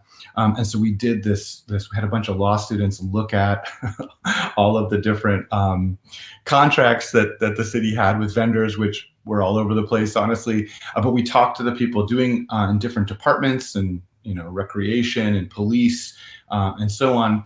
And we talked to stakeholders, residents of Seattle, about their hopes and aspirations for open data and their concerns and their fears. We also did a security audit because we brought in computer scientists with security background to do a security audit of existing data that the city was sharing with everybody. And we put together a comprehensive report that was ultimately published by Berkeley's Technology Journal, basically just laying out the situation and developing a set of best practices.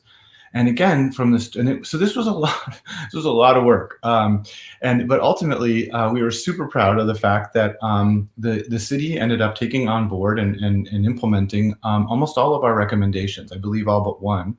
And then subsequently was awarded they won an award from a prominent think tank in DC for best practice for open municipal data. And I think it's fair to say that the city of Seattle has been a model for other cities around the country. So we look at individual technology, we look at contexts, but again, every time we do that, we bring together, different disciplines, different methods, different lenses, different training to bear in a pragmatic way on a problem. Not only do we look at technologies in context, but we also often will look at the ecosystem as a whole. And so we'll ask questions about whether the tech policy ecosystem as an ecosystem is healthy. And one of the projects that we did early on and continue to implement and leverage today is something called Diverse Voices. And so this is a project that was led by a colleague of mine and one of the co-PIs, Batya Friedman, in which the starting premise of which is that technology policy often tends to reflect the mainstream. So like technology itself, technology policies done by a certain set of people, and their own worldviews and lived experience winds up shaping technology policy. So how do you make tech policy recommendations that reflect a broader set of constituents, a broader set of stakeholders? So the Diverse Voices Project, what we did is we brought in qualitative researchers in order to vet our early stage work product by what we're calling experiential experts. So this is panels of people whom we assemble from the community, who we pay for their time, and we ask them, we show them our early stage work product, our white papers, our analyses, and we explain the context to them, and we say, what's broken about this? And so, for example, and we choose the different experiential panels on the basis of who we believe might be affected by the technology, but maybe isn't having a voice. So, for example, with our augmented reality white paper, we had an experiential panel that consisted of people living with disability. We had one on women and people who work in women's studies and advocate on the part of women. And we had people who had been recently incarcerated. And so these experiential panels consist by design of people with lived experience, people who advocate on behalf of those folks, and people who study those contexts. And the reason is because everybody has their own expertise. So a person with lived experience has a very unique perspective that is critically important. But sometimes being an individual, they may miss broader patterns that a person who studies or advocates for that community would see. So we run our work product by these folks, and it dramatically improves it in our experience. So for example, in the augmented reality white paper, we changed our very definition of augmented reality from the idea that augmented reality always adds a layer of information to the world. But based on feedback we got with people living with disabilities, we came to change our definition to reflect that sometimes augmented reality actually substitutes for information that is missing by virtue of a person's differences. And that also changed our policy recommendations, such that initially we were saying, gosh, there are certain sensitive areas like the bathroom or the boardroom or the bedroom or whatever it was, where we might want to have zones where augmented reality is impossible to use. And so there are these zones where it's completely dark. And the feedback we got was that for people who are using augmented reality in an assistive capacity, you are taking away something that they're relying upon, and you're doing it in the most sensitive context you could imagine. And so we wound up reversing ourselves and instead recommending that if people are using augmented reality in an assistive way, perhaps it should be just like a service animal that you cannot disallow people from bringing that technology into a particular context. So you can't stop people from entering a restaurant and wearing something that is assistive in nature. And so the Diverse Voices methodology is available for anybody to apply, and we've trained all kinds of different corporate and non-corporate and NGO and others in the use of the Diverse Voices method. And you can actually go onto our website and see like a 50-page description, step by step, of how to do it. And you can do it your own self. And we've also applied it on behalf of others. And so, for example, recently we helped the Washington Supreme Court update its access to justice principles using the Diverse Voices methodology. And I feel that we and actually added a principle having to do with the necessity of human engagement that came directly out of the Diverse Methods experiential experts. And so what are some of the challenges, though? So we've done many other projects. I mean, you can see all the different stuff on our website. We've done projects involving bringing people from all over the world. I mean, every populated continent to come tell folk stories, essentially, about artificial intelligence, to try to make artificial intelligence more culturally responsive. We've done work on autonomous vehicles and helping the city of Seattle plan for autonomous vehicles. We've done work on the evolving definition of hacking in light of adversarial machine learning, the ability to fool or trick artificial intelligence and make AI do strange things by virtue of understanding the model, and what that does to national and international definitions of hacking. And in each of these projects, we've held hands across multiple disciplines, and we've tried to gain traction on these tough problems. But it's not all easy. It's not all easy. And one of the central challenges is that you can't really do interdisciplinary work without disciplines, but disciplines differ and have dramatically different expectations and even vocabularies. And so we have definitely run into issues over the years where there was just a disconnect, right? And you probably have found that yourself, where you're in a situation, maybe you're on a team for work, maybe you have a side project that's a technology for good, or maybe you're in a nonprofit context, but you're working with people with different disciplines, different training than your own. And it can be sometimes hard to talk to them and hard to understand one another. And we've experienced that too. So a lot of the work at the Tech Policy Lab has been learning how to work together. So one example that's sort of simple but gives you a sense of the issue is when you write a journal article, we don't often even know from a starting point what order we should put the authors in, because in different disciplines that has a different meaning. So in computer science, the head of the lab goes last. But in other disciplines, it's in alphabetical order. And in other disciplines, it's always structured so that the lead author had the most effort, and everybody subsequent to that had less. And so we don't know the order of these journal articles. But I think that the deeper problem is the problem where we're just speaking just different languages. And I remember very vividly when I first started working at the university, I taught this course that was called Robotics, Law, and Policy. And thinking I was so innovative and so clever, what I did is I reserved half of the spots in that class, in this seminar, for people who were not JD candidates, not law students. So I was a law professor, I am a law professor teaching this course in the law school, but I kept half of the spots open for computer scientists and electrical engineers and communication students in psychology and philosophy and so on. And I got them, and they would come to the class. And then I would put people in interdisciplinary teams, just like with the Tech Policy Lab, and you'd have to do a project with an interdisciplinary team.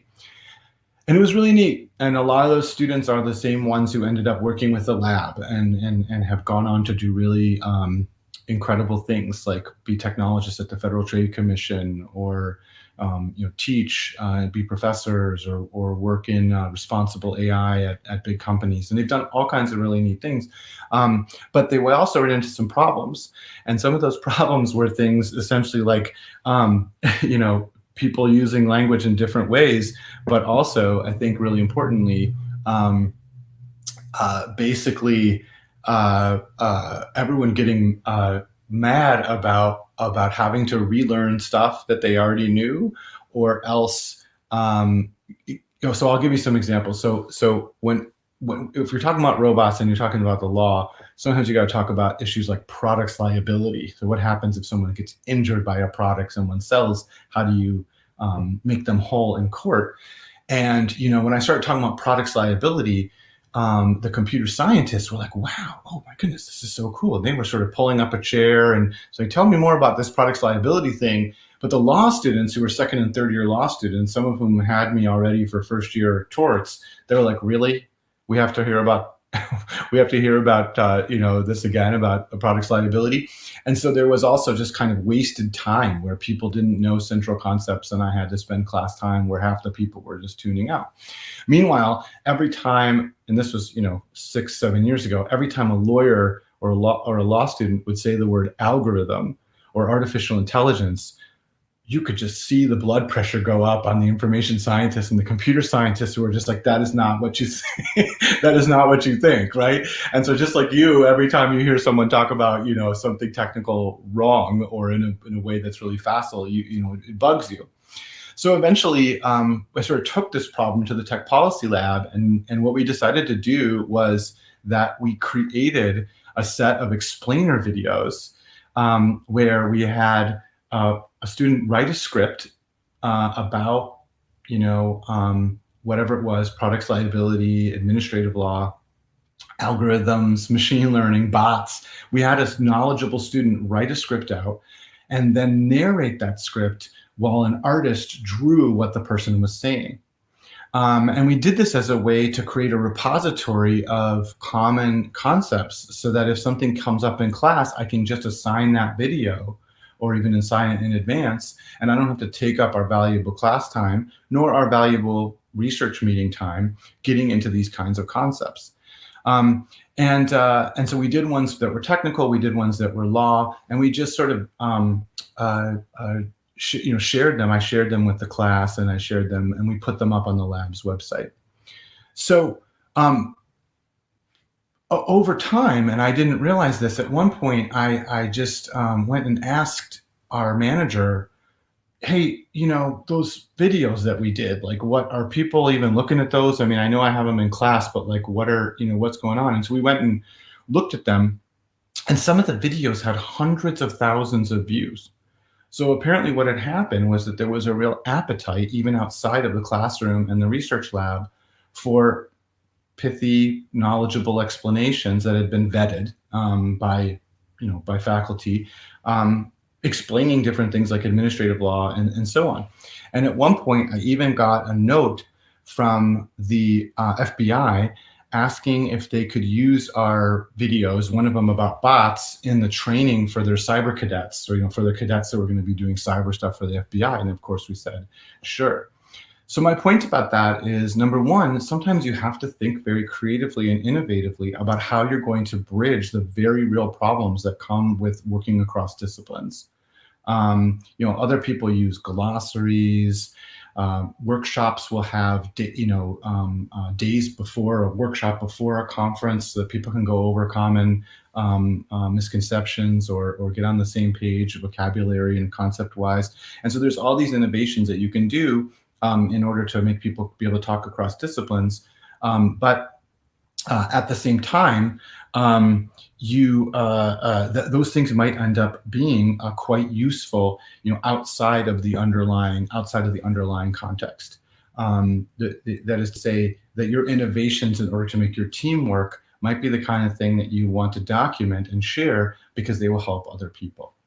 Okay, so the Tech Policy Lab has been around again for almost 8 years, and one of the things that I'm most proud of is that the students and postdocs and researchers and so on that have come through the lab have been forced to work with interdisciplinary teams with an eye towards pragmatic impact.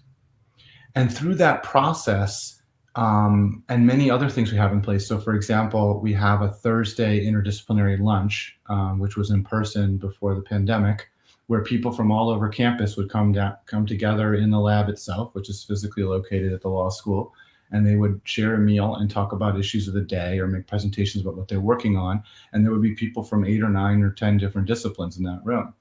So throughout this process, what they learned was a way of talking to each other and a way of engaging with people that may not have the same technical training or acumen. And it has caused them to go on to do really exciting things. And so the thing I think I'm most proud of, and I think I'm also speaking for my co-PIs and the faculty associates at the lab as well, when I say this, is that one of the things that we're most proud of is that we have produced these really interesting people. And so these are people who have gone on to work as First Amendment lawyers, but in a technology context, or gone on to be technologists, but at the Federal Trade Commission, or went on to through Tech Congress to assist members of Congress understand technology better, or have gone on to be computer science professors, but ones who foreground policy and ethics, or have gone into corporations and helped those corporations understand the ethical and policy ramifications of what they were doing. And so in addition to the fact that we're proud of the work that we do in terms of the work product itself, we're especially proud of our alumni. Since this founding of the lab, so back in all those years before, it was relatively unlikely even to hear the word lab associated with a law school. Law schools have clinics, which are these things where you actually go out and practice as a student and you're supervised by real attorneys and you help actual people in the world. It's a wonderful model, the clinical model. But lab was not really a thing that made sense. And so we use the word lab because we were experimenting and we were bringing in different disciplines that are used to having a kind of lab and a lab culture. But since the Tech Policy Lab has been established, especially in recent years, we have seen tech policy labs begin to crop up at lots of other places like Duke and Cornell. There's something called the Reg Lab at Stanford Law School and others that appear to be, and in some cases expressly are because they've reached out to us, using our model. And it's wonderful to see, and I think it's critically important because not only are we facing a world where technology is ascendant and incredibly important, and we need to understand how to channel it in the public interest, we also increasingly need people who are able to talk across disciplines, who are policy interested and policy savvy, but have technology acumen. And we're really entering into a phase that I think is akin to this 1960s in the United States. We're going to have to be thinking very seriously about channeling technology in the public interest, about technology assessment, about making sure that our policymakers and regulators and lawmakers and officials understand technology well enough to make wise choices about it. All right, so with that, I would love to take any questions that anyone might be able to send my way or that Emma has. But I really appreciate the opportunity to address you all about the lab, and happy to talk more if it's useful to people. Thank you so much, Professor Calo. If you do have any questions, please ask them in the YouTube chat. And I also have a few questions to get us started while you're thinking. So you mentioned that one of the defining characteristics of the Tech Policy Lab is that it's interdisciplinary. And what are some of the lessons, especially maybe ones that you didn't expect, that came from your work with scholars from disciplines other than pure law or pure information or computer science, with the caveat, if there are any such things? Right. Well, I mean, one of my great joys, Emma, at being a professor at the University of Washington is that I get to sit on all these dissertation committees in other disciplines. So whether I'm a substantive member where I'm really a reader and I'm giving substantive feedback, or whether I'm something called a GSR, a graduate student representative, where I'm just there from another discipline to make sure everything's going the way it should and people are being treated correctly, which is something that we do at the university. I get to hear from people from other disciplines. And so I can't even tell you how many different disciplines I've been a PhD committee member on, at least 9.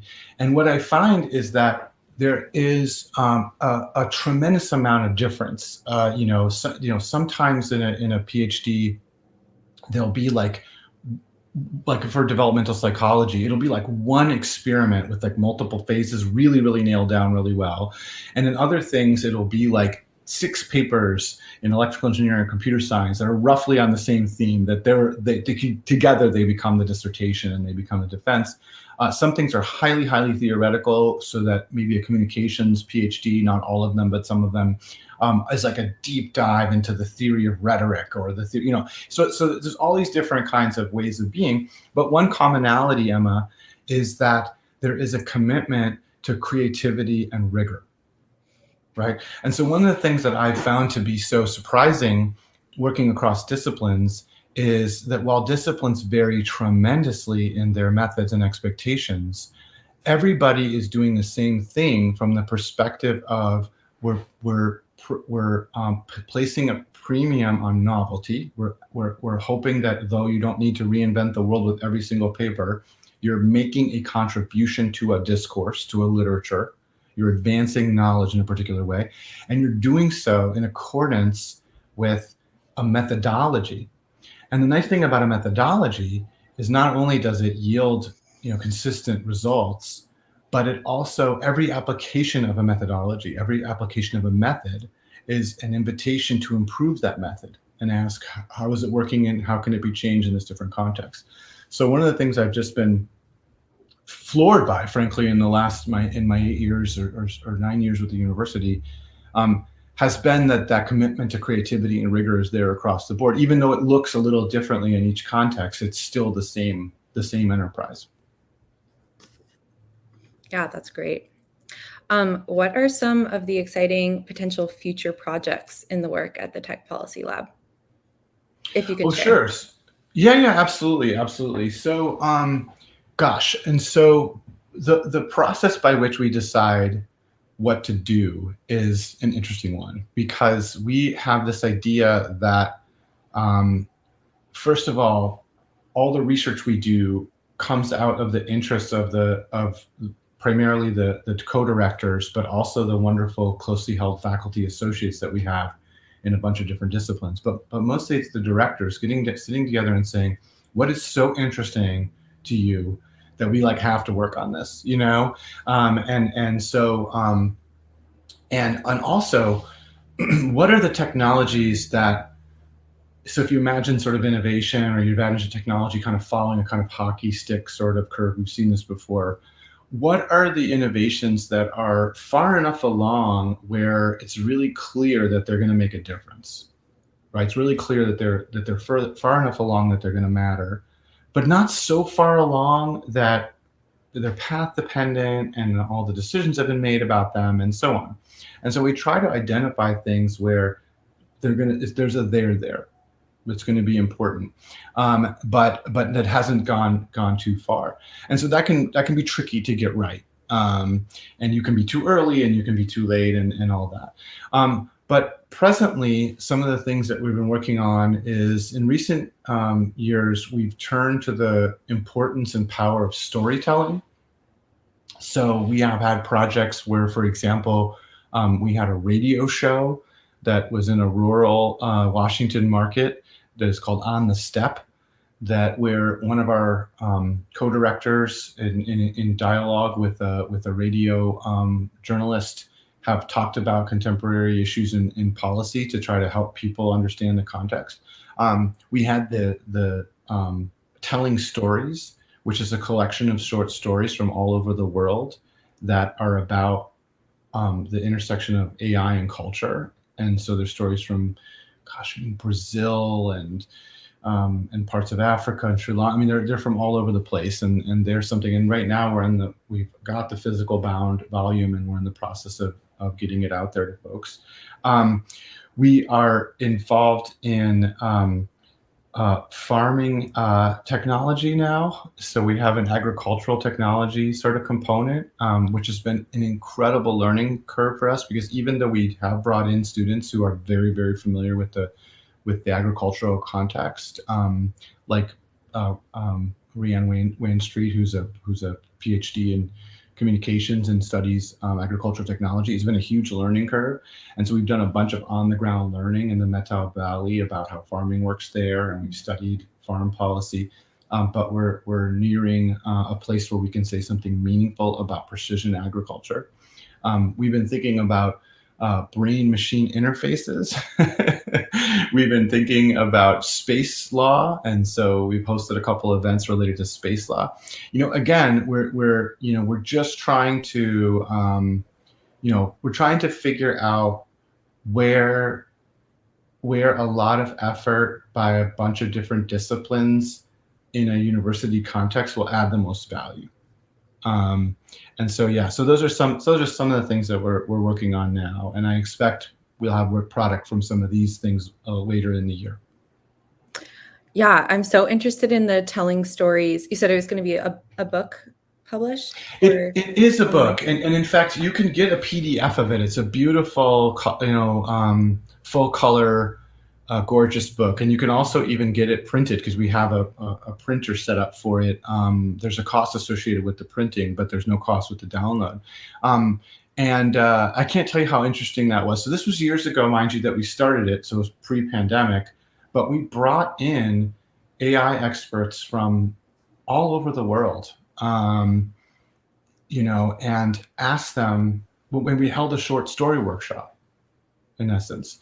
And we also brought in artists to illustrate the short stories. And we brought in 3 different artists who were themselves international, or they were at any rate diverse artists, who had very different styles. And so you got to sort of get a version of each one, and you got to pick the one that you wanted. And so the Telling Stories collection is 19 short stories from across the world. And the basic idea is, how do we get policymakers and technologists to see that technology that is developed in one cultural context can have a completely different meaning when deployed in another, right? And so while we fell short of using words like, colonial, or you know what I mean? Like, we fell short of sort of making, at least in the book, I fell short of trying to accuse, AI proponents or developers of somehow foisting their worldview on others. That wasn't the purpose of the book. It was rather to show how AI might have a different cultural meaning and understanding, and in different contexts. And so we had really very different stories. Some stories were quite hopeful and were pointing towards AI as a way to resolve some of the in-country problems, and others were a bit dark and sort of very suspicious of the way in which their culture might change. But you can read these stories online, and we got to present them to a group of science and technology journalists recently, and we're actually looking for other opportunities to share. Also, professors have taken the Telling Stories books and then used them in class, and then asked the students to generate their own stories about culturally responsive artificial intelligence, and then they've generated their own stories. And so that's been a neat generative thing that we've done. Yeah, that's definitely on my reading list now. Does one of the stories from the book stand out in your memory that you can give us a preview? There's a story, there's a story, I want to get the name of it correct, but there is a story that is out of, I believe, Brazil. Let me see if I can quickly find the name for you, that really stands out to me and is one that I often sort of often lead with.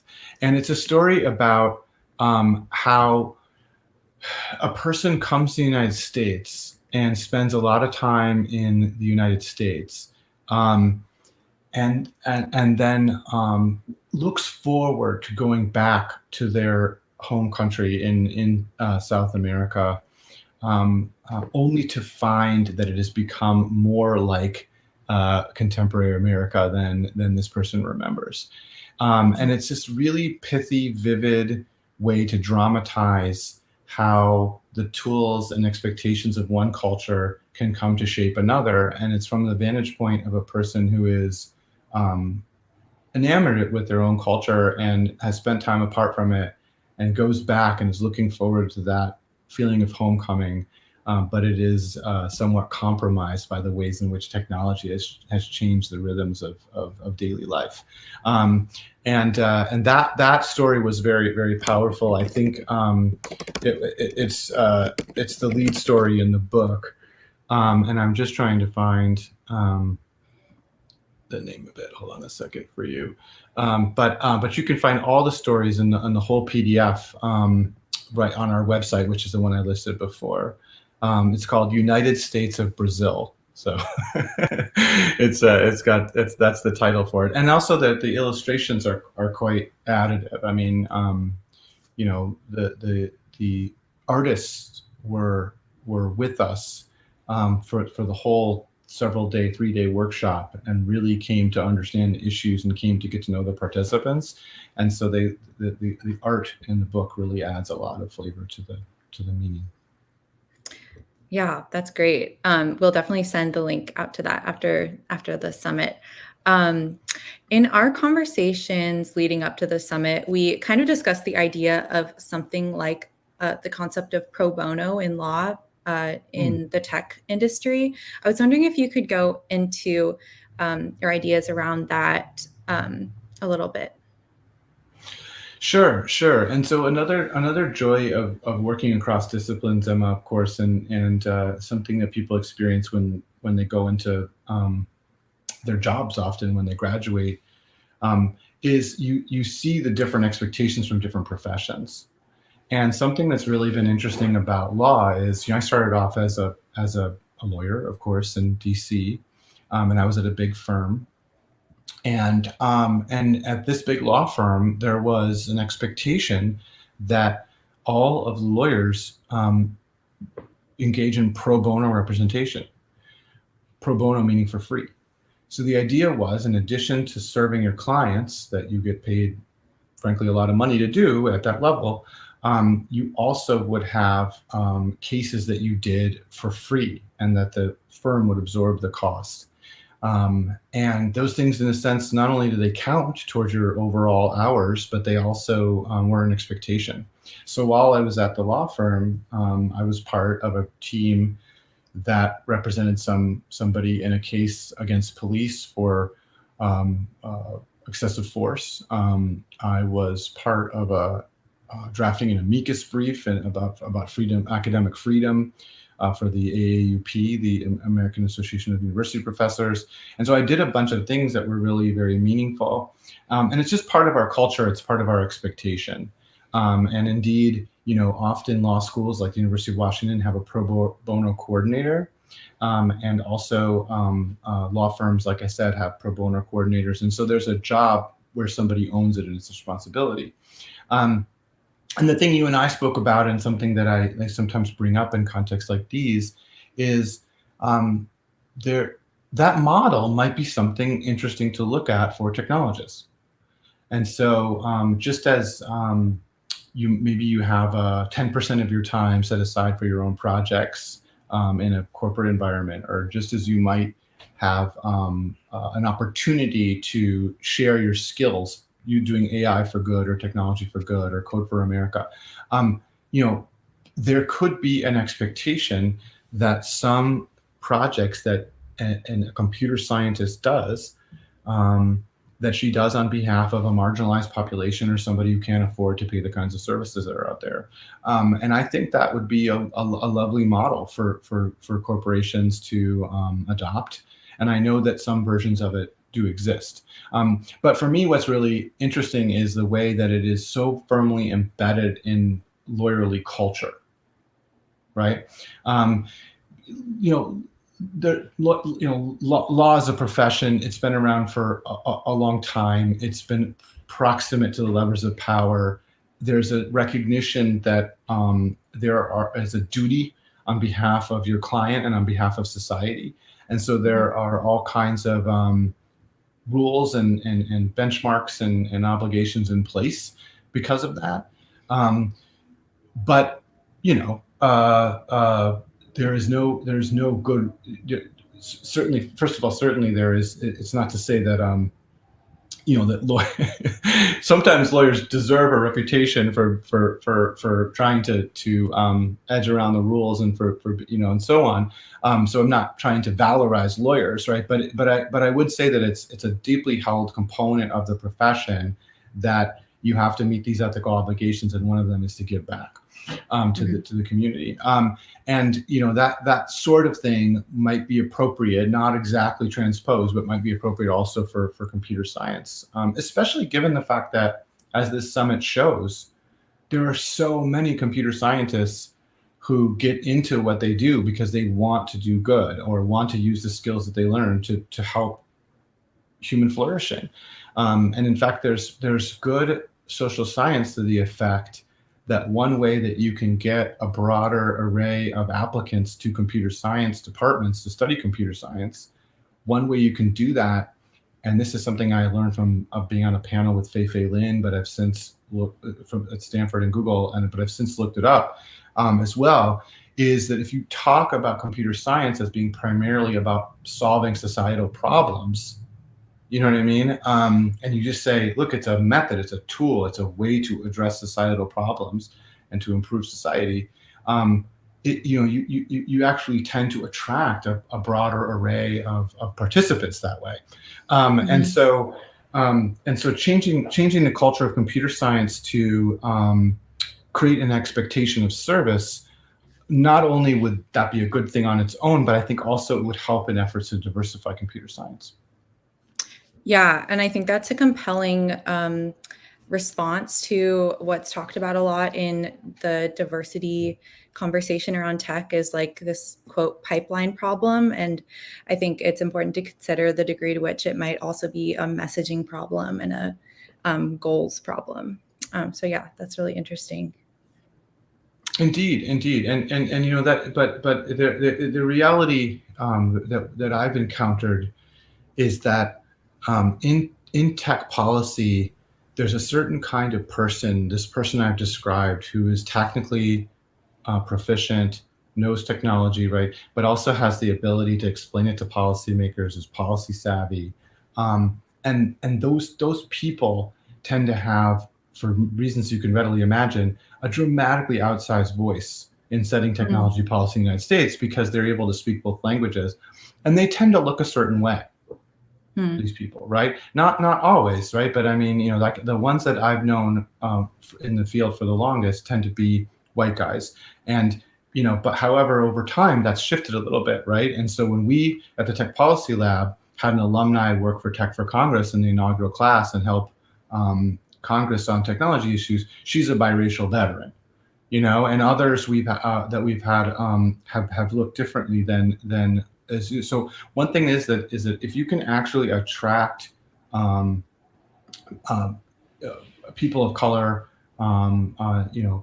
people who have not necessarily been part of the mainstream conversation, if you can attract them to programs like ours and train them to be conversant in both technology and policy, that changes the face of technology policy quite literally. And those folks tend to have a very big voice because everybody needs this translator function, right? And so it's something we've been thinking about pretty self-consciously. I'm actually working with a colleague at the College of Education who is expert in attracting and retaining especially men of color in the university environment. And we're working together on how we can use some of those methods in tech policy, which is another exciting project that I'm working on. That's great. Yeah. One final question for you. What publications, newsletters, podcasts, or books, or maybe book publishers, do you suggest people follow to keep up to date on tech policy? Oh gosh, what a great question. So there's a couple of relatively new publications and podcasts that have done a pretty good job of at least keeping up to date on contemporary tech issues. One of them is the Brookings Tech Stream, has been really good. Another one is actually a podcast that's called Tech Policy, that has no affiliation with my lab. And Tech Policy tends to do pieces, podcast, recorded pieces and written pieces about contemporary debates, and they bring in a lot of the people that are most knowledgeable. So those are places I would look. There are also to get a sense of contemporary tech policy, at least with respect to the internet and things like that. There are certain books that you'd want to have read. And some of them are books that will feel that may not feel very, very contemporary in terms of the kinds of issues we're grappling with as a society today, but they're somewhat foundational. And those are books like Larry Lessig's Code and other laws of cyberspace, or Jonathan Zittrain's The Future of the Internet and How to Stop It. But then if you really want a sense of like the contemporary picture of the conversation, then you definitely need to be looking at things like Race After Technology by Benjamin, Algorithms of Oppression by Knodel, and other kinds of works that are really about the contemporary conversation about the intersection of technology and justice and demographic identity. So there's so much to read out there. I mean, I would definitely say that take a look at the events that we've put on. We have a whole video bank of all these distinguished lectures and different people that we've interviewed at the lab itself. So if you go to techpolicylab.org or techpolicylab.uw.edu, you can find our repository of programming that we've done, and that might also be a good starting point. Amazing. Yeah, I just put the link to the Tech Policy Lab's website in the chat, and we'll also share more of those great resources after the summit. Professor Calo, I want to thank you so much for joining us. This was a great conversation and a great presentation from you. So have a great rest of your day.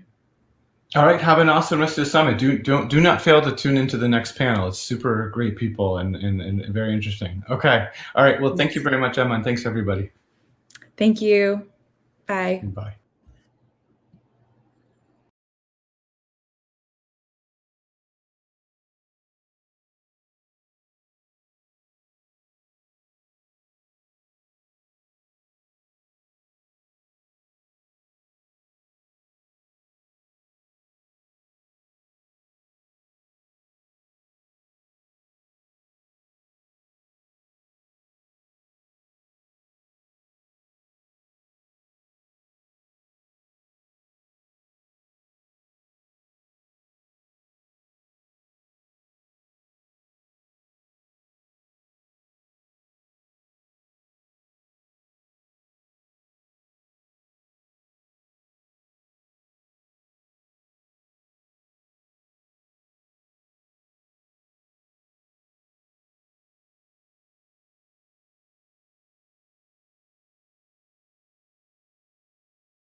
Hello, everyone.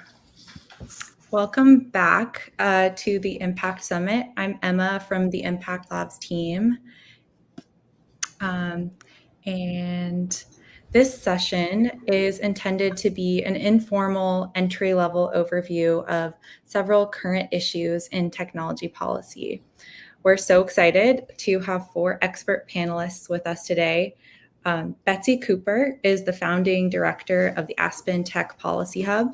In the past, she served as the founding executive director of the Center for Long-Term Cybersecurity at UC Berkeley and as an advisor at the U.S. Department of Homeland Security. Chris Riley is the R Street Institute's resident senior fellow of Internet Governance, where he leads a project on content moderation and analyzes policy, including Section 230 in the United States and the Digital Services Act in the European Union. He previously led global public policy work for Mozilla. Mallory Knodel is the Chief Technology Officer at the Center for Democracy and Technology. She also co-chairs the Human Rights Protocol Considerations Research Group of the Internet Research Task Force and is an advisor to the Freedom Online Coalition. Nabiha Syed is president of The Markup, a nonprofit newsroom that investigates how powerful institutions are using technology to change our society. She co-founded the nation's first media access law clinic, currently in its 10th year of operation at Yale Law School, and served as a New York Times First Amendment Fellow. Betsy, Chris, Mallory, and Nabiha, thank you so much for taking the time to join us as panelists. I'm really excited to hear your thoughts on all of these topics. And to start, I'd love to hear what initially got each of you interested in issues around the governance of technology. I can start because Nabiha is the reason that I got interested in tech policy. I was a first-year law student when she was a third-year law student founding the Media Freedom and Information Access Clinic. And as you'll see in a second, she was very energized and said, you should come help do this thing. And so I said, I'm really interested in immigration. You know, I don't know if I know anything about this, but sure, kind of fun. I'll give it a shot, and really enjoyed it. And then I went on to do some work in immigration and then later discovered that there are lots of constraints in that space from sort of like how you can have impact in policy, lots of laws, lots of things defined. And in contrast, tech policy is this wide open landscape. And so eventually I meandered my way back to it. But I actually have no idea how Nabiha got there. So this is kind of a great storytelling opportunity. Which I'm happy to share. Betsy, I didn't realize that. And that's so lovely. Here's the thing. If you putting your mind to anything, like that thing will be better. So I'm now very happy that now tech policy has your mind and leading the way for so many other people. Oh, that's beautiful. I got into tech policy because of AOL free trial CDs, like 30-day CDs, which folks will not know if you are a youth, if you are young. But back in the 90s, you would get these CDs in the mail that would say 30 days, free AOL. And my parents were like, free is the right price. So sure, we can have the internet for 30 days at a time. And I got on the internet way too young and I loved it. It was a portal to the rest of the world. I could see all kinds of things that were not available to me as a suburban teenager in California. And so I fell in love with the internet. I fell in love with the knowledge it afforded me. I fell in love with the ability to connect with people through AOL Instant Messenger. And then as I grew older, I was like, this thing that I love so much, it kind of has a dark side. Like everything good, there are unchecked things that happen. So there can be child sexual abuse content on the same platforms that connect us together. Terrible things also happen. And I just became so fascinated by what these technologies could do to restructure everything about how we relate to one another, how we create rules, how effective those rules are. And that really happened while I was in college and then in law school, realizing that, oh, there are laws that do a lot to create incentives and create structures in this space. And then I just kind of thought, well, let's figure out how we can be involved in policymaking and rules around encouraging the good part of the internet that I fell in love with and limiting, not eliminating. It's hard to eliminate the bad, but to limit the bad in a way that's the right balance. So that's how I fell into it. Chris, I'm curious about how you got into this, because I think of you as a person who's been thinking about these questions since you were in diapers. So how did you get into it? I wouldn't go quite that far back, but I have been thinking about these questions for a long time. Like Mallory, who will go after me, I think, sort of first entry into the space was from the technical side rather than from any other direction. I was a computer science major in college and then a computer science graduate student, and in the late 90s and early 2000s, and thinking about all of the amazing like optimism and utopia that was being built. And meanwhile, reading Larry Lessig and Jonathan Zittrain books and classics of the, to put it politely, struggle of policymakers and legislators to adapt to this new reality. So a couple of the things that really stuck out for me that got me interested to then go to law school and pursue a career in policy, one was copyright law and the evolution of secondary copyright law and the doctrine there, epitomized by the 2005 Supreme Court case over Napster. And I had already started law school by then, but I'd been following it in the build up to that. And just understanding how we thought about responsibility and the role played by technologies in the commission of crimes was just a very fascinating, rich space to me. And then one of the other cases that really has stuck out and that has stuck out with me throughout the years was a case known as Davidson versus Universal Associates, better known as Blizzard versus BNetD, in which a bunch of people built their own server to play World of Warcraft games with each other without using the official Blizzard servers. And the legal posture of that case hinged on the Eighth Circuit, which is a collection of elder statesmen of the legal industry, let's say, trying to understand the use of the word interoperability in the Digital Millennium Copyright Act, and understanding it, in my opinion, very poorly. So it's watching that and understanding and becoming more passionate about whether the law was going to be an impediment to good and interesting internet and technology development, and whether we could work to make the law something that encouraged good outcomes in technology rather than bad was what got me on this course. Mallory. Hey, everybody. Thanks for having me join this discussion. I'm really looking forward to it.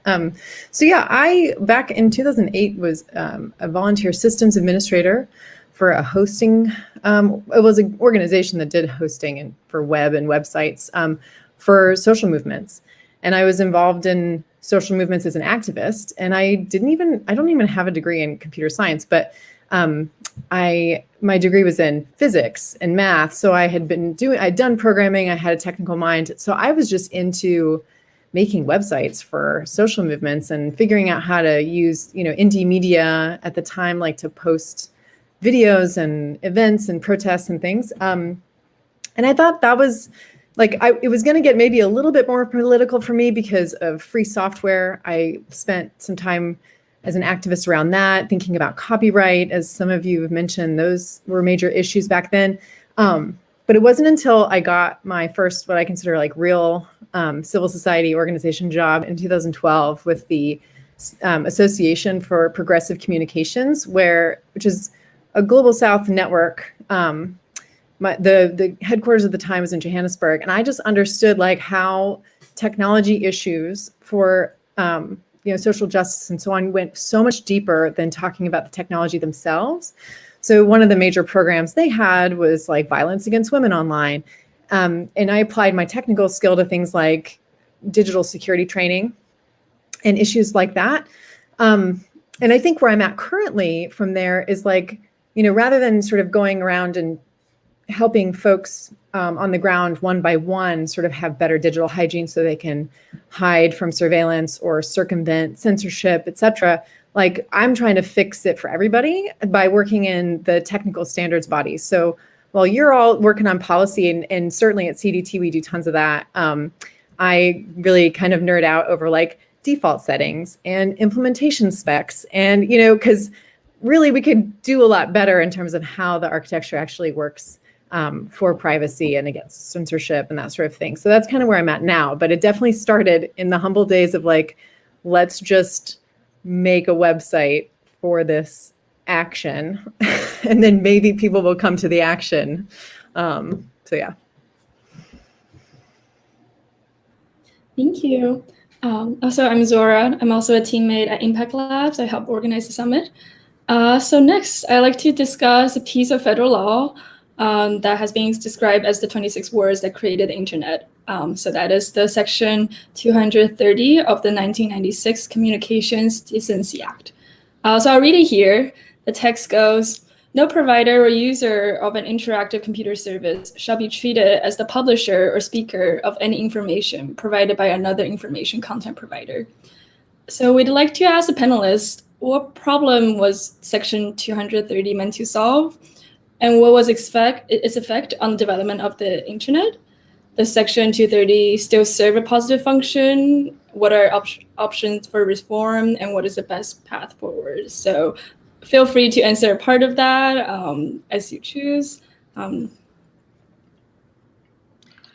I'll happily go, unless Nabiha wants to go first. Were you unmuting at the same time? I was just going to talk about how we have to understand an ordinance from the 1950s before we understand Section 230, and then I can hand it off to you if you want to talk about future stuff. Does that sound good? Perfect. I was going to do a little bit more history too, but not that far back. So please start there. Okay, great. So I'll hand off the history baton to you in a second then, and then we can keep passing it around. So to understand Section 230, you actually have to time travel all the way back to the 1950s to my hometown of Los Angeles, where there was a bookstore.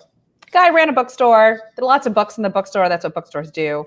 And a vice officer comes in and he finds a book, and there is some naughty erotic material in that book. And he's like, "Excuse me, this violates this ordinance that says you're criminally responsible for anything erotic. It's selling this kind of erotica in this bookstore." And this case goes, and the guy's like, "What? I don't read everything in my bookstore. Like, I own a bookstore. I am not necessarily a speed reader." So this goes all the way up to the Supreme Court, and the Supreme Court says, yeah, that ordinance seems unconstitutional. You can't be responsible for everything that is in your bookstore. It's unreasonable to think that you've read everything in your bookstore. So here's how we're going to handle it. You can only be responsible for the things that you know about in your bookstore. If you know this book, if it says on the front of it, illegal erotica, that should maybe be a signal. Like, maybe you should know about it. Which on its face seems like a good outcome for the bookstore owner. But if you think about the incentives, and this is where I'm going to hand it off to Chris for more history. If you think about the incentive that sets up, it means that you want to say, la, la, la, I don't know what's happening here. I'm going to do nothing. I'm going to be a neutral conduit for stuff. And you won't take any action to actually intervene if there is something happening in your bookstore or internet platform, because that means you know about it. And if you know about it, you're responsible. This is the perfect historical segue, because I would say Section 230 was written precisely to try to correct those incentives. I sometimes describe Section 230 as an accident.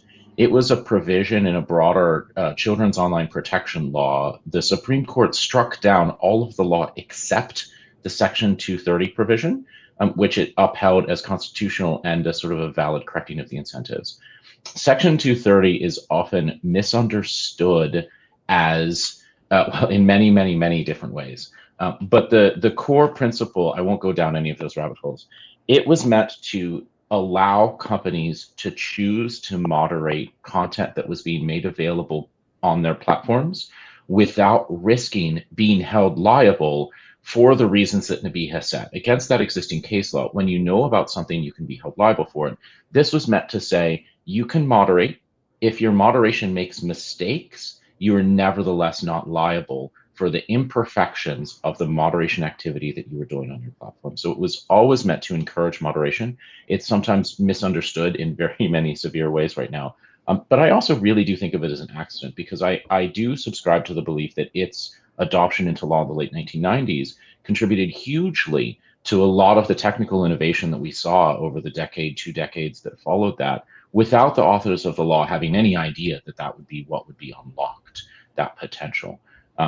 And so there's a very active debate right now about whether the degree of protection that that law gives in practice to companies is too much, whether a law that was created to allow them to moderate either in some minds gives them too much room to moderate, and in other minds does not actually require or request that they moderate enough to do enough to police harm online. So that's the policy debate we're in right now. How is that balance in terms of government encouraging, allowing, permitting activity by online platforms to moderate their behavior of their users? This is obviously a global conversation, not an American one. And so while we talk about 230 a lot in this country, that same balance of how responsible do we want online platforms to be in moderating user content is a debate that's happening worldwide, not just in Europe where they have the Digital Services Act, which is their act to it, but also in a very, very different cultural and legal contexts happening in many internet repressive environments all around the world as well. So I can talk about this issue for hours, but really wanted to see, I know Mallory has some relevant thoughts in the space as well, or at least give others the opportunity before I go down too many more rabbit holes. I would just chime in to say that I know nothing about Section 230 for a variety of reasons. I know some, but I haven't lived in the US for 10 years. I just got back in during the pandemic. And then I'm a techie, so I'm not super into the policy space, but it's always occurred to me that, also because I worked abroad for so many years, that that is the first limitation, even though it applies to platforms that are global. And so there's a lot to consider there. And also because I think the approach to content moderation then takes that incredibly narrow frame. It takes like a morality to it, which I really just kind of want platforms to give me a decent experience. And you can interpret the word decent in a variety of different ways. Sometimes it is literally decency. I would like to not receive some of that horrible content in my DMs. Do you know what I mean? So yeah, I think that there's a constant push to think about and encourage and incentivize ways to just improve an experience for people. And also, I think that takes a sort of, I think it goes beyond just like what's required by law, and then maybe takes into consideration what people need. And I hope that doesn't mean it gets more overbroad. Because obviously that's a huge issue, right, for freedom of expression. But I think the incentives are sometimes a little mixed up. So that's like the most noob take ever on Section 230. Don't. It's not, though, because you're providing essential context, which is that these are services that need to deliver a good user experience in a lot of different ways. And that includes not putting things that are gross in front of users that they don't want, right? And also that these are laws that affect corporate practices that end up having global effect, which is really complicated from a governance perspective, because different countries have different legal systems. We have different cultures across different countries, even within countries, right? And also that it is not just about Section 230. There's just so much more to creating a good, healthy online experience than any one law. So questions like, does it still serve a positive function?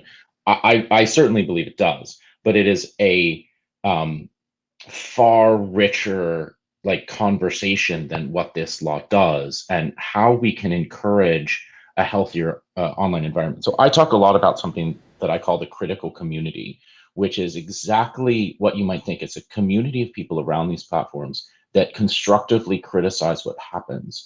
And when you see things like what Nandini Jammy has been doing over the past couple of years to call out bad behavior and really bring a lot of public pressure to force changes, that is a much faster path over the past couple of years to getting better practices done online than anything related to Section 230, in my opinion. I would just agree that I think that keeping it high level on some of these really broad issues is actually a good thing to think about what to do with Section 230s and comparable laws across the Atlantic and elsewhere as well. Yeah, thank you everyone for such great thoughts on that. So let's move on from 230, and if we have time, maybe come back to it. I want to ask a question about mis and disinformation, hate speech online, which also relates to defense of democracy. So as we all know, on January 6th of this year, supporters of the former president overwhelmed security and stormed the US Capitol in an attempt to stop the certification of the 2020 election results. And this was largely based on false beliefs about the results of that election. So many observers gained a new understanding of how mis and disinformation online and on social media can cause real world violence.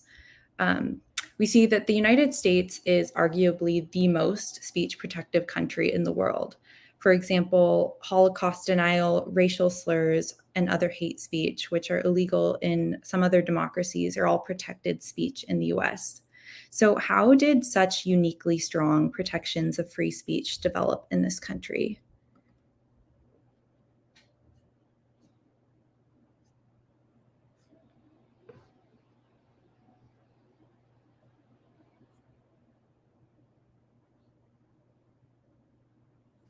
We all playing chicken. So strong protections of speech. Of course, we have our First Amendment in our Constitution in the United States, which isn't as robust as, I mean, it's very robust, but it's robust because of how we interpret certain pieces of it, right? Teasing out what does freedom of the press mean? What does freedom of speech mean is like a thing that courts do, right? And the courts kind of didn't really care about a lot of this until we get to 1919. And I love talking about history, which you may have guessed already, given I've referenced AOL, the 1950s, and now we're talking about 1919. And the reason I do that is because often in the law, we reason through analogy. We reason through precedent. We reason through trying to make sense of a new thing through the lens of an old thing. And I think it's always important to understand the old thing and understand the moment at which the new thing isn't a flavor of the old, it's actually new entirely. And that's always a challenge. It's a challenge in policy. It's a challenge in the law to be like, at what point do you just need new rules? Because this is not what we think it is.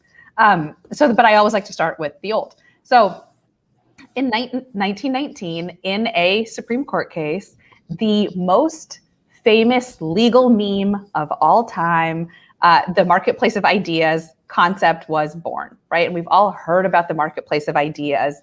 It is this theory that what we want is to create spaces where people trade ideas back and forth, and the best ones, the ones most worthy of commerce in the marketplace, will rise to the top, and the best ideas win, right?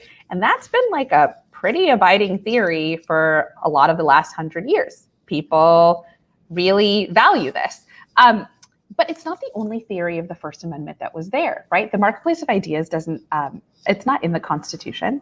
It's just one theory. There's other theories of the First Amendment, and I could talk about this all day, and I will not, because I want to hear from Betsy about misinformation and disinformation, because she's, really like such a mind on this issue. But I offer this to say that like one of the other visions of the First Amendment that's danced around the last 100 years is focusing on the rights of citizens to have accurate information so they can govern themselves.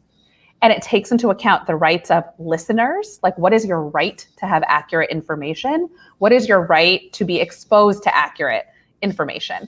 And speakers are held to that standard as well. So this question of accuracy, this question of like, is it true, is treated differently under that theory of the First Amendment. And that at various times in the law has made itself known through things like the fairness doctrine, Google it later.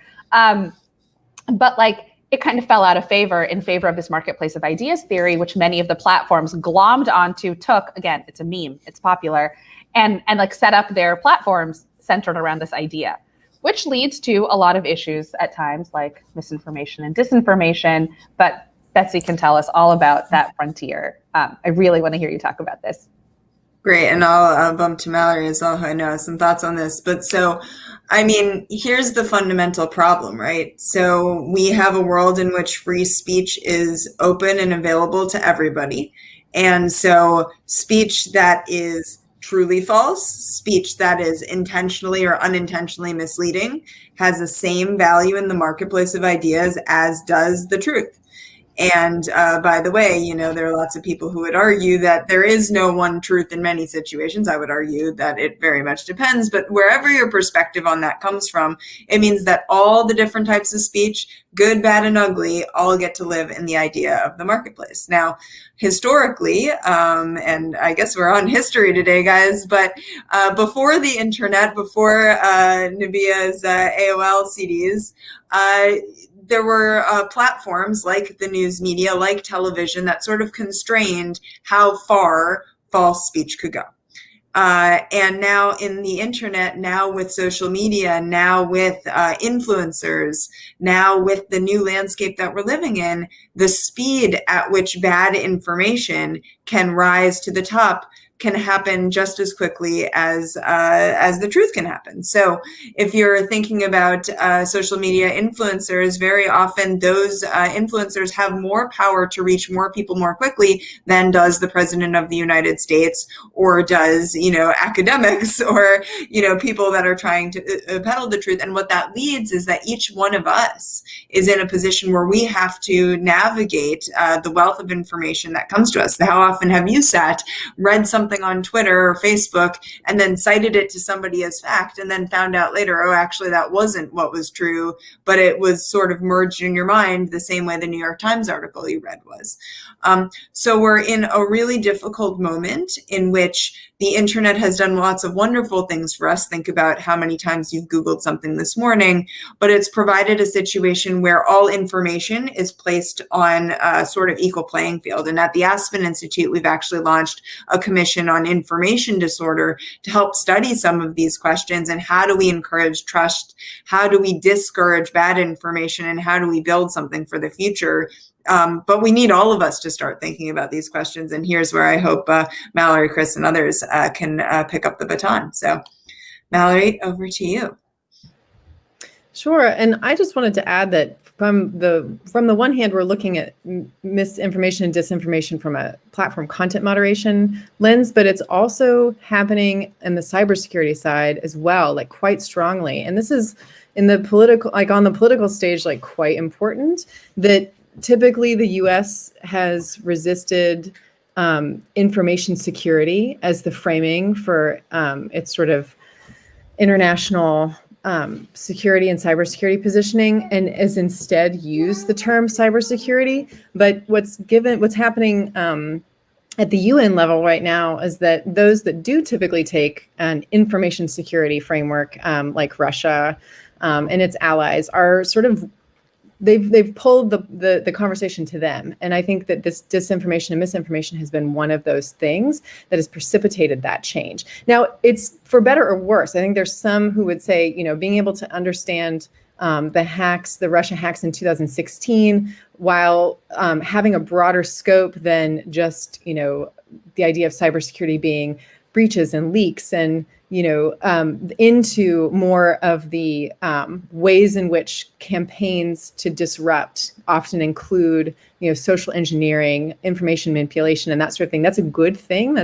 To understand the full picture, but it is a departure. And I think that now that we consider sort of mis and disinformation as dangerous and something that we have to work into keeping our systems and our society safe in terms of the cybersecurity, cyberspace landscape, like it feels like it's coming from both sides. So it's a really important overlap and something people should pay attention to when they're looking at this issue. And I know Chris probably wants to add on to that as well. Yeah, and it's really, I think, valuable to bring out that side of this issue. So I tend to think of misinformation, disinformation as combining, not conflating, they are related, combining two different things. There is the intentional, willful, often nation-state supported disinformation campaign vector, which is very much a sort of a cybersecurity risk and threat, and for which I think that we've built collectively within our polity, the industry, civil society, government actors, et cetera, a fair amount of good collaboration, really good work to help try to identify and respond to these kinds of larger scale disinformation campaigns. Misinformation it includes a much broader scale of people sharing things that they may know are false and don't care, or may suspect are false, or may really genuinely believe in. And it's that sort of organic, not specifically directed, very bottom up kind of spreading of falsehood and harm, which is so much harder to get a handle on. And I would say in many ways is a sort of a natural effect of having a framework where everybody is free to speak and free to say whatever they want all of the time. And while I love that and love our free speech culture here, there is so much information that we all can get. And some of the challenge of misinformation, I would argue, is not that people can't find research or facts that disprove the misinformation. They can, they absolutely can, but they don't want to, or they don't have to, because they've got all the information they need that already validates their preconceived opinions and makes them feel good available to them. We are surrounded by information, far more than we can process. And so we actually really rely on the filtering layer that is done by platforms in order to figure out how to present that information to us, that we at the same time don't have the same kinds of agency in what information we consume as we once did when we would go shop at that bookstore and look at a few books and pick one off. It's just a very, very different information environment. Mm-hmm. Yes, thank you, Chris. That also kind of brings our next topic up, which is you cannot talk about misinformation in the United States right now without talking about big tech and kind of the ecosystem platforms like Facebook bring to society. And there's been a lot of political interest, such as Senator Elizabeth Warren and others, arguing that as the big tech mergers, such as the acquisition of Instagram by Facebook, these kind of actions makes the marketplace less competitive and they should be reversed, and also campaigning for the slogan of breaking up big tech. So I want to pose the question of what would be the potential rewards and pitfalls of an attempt to break up large tech companies? Sure, I can kick this one off. So I think there's a lot packed into this, and we're only going to be able to scratch the surface. But so here's the fundamental problem as I see it. There are a number of very large companies that provide all of us tremendous benefits on a day-to-day basis. So far today, I have definitely Googled about 100 different things related to the house I'm living and possible repairs I might need. I have ordered a bunch of things on Amazon that might arrive this afternoon if I'm lucky, and probably will arrive before the end of the weekend. I also have used my Android phone from Google a number of times. We all live in an amazing moment in which big tech provides us a tremendous amount of services.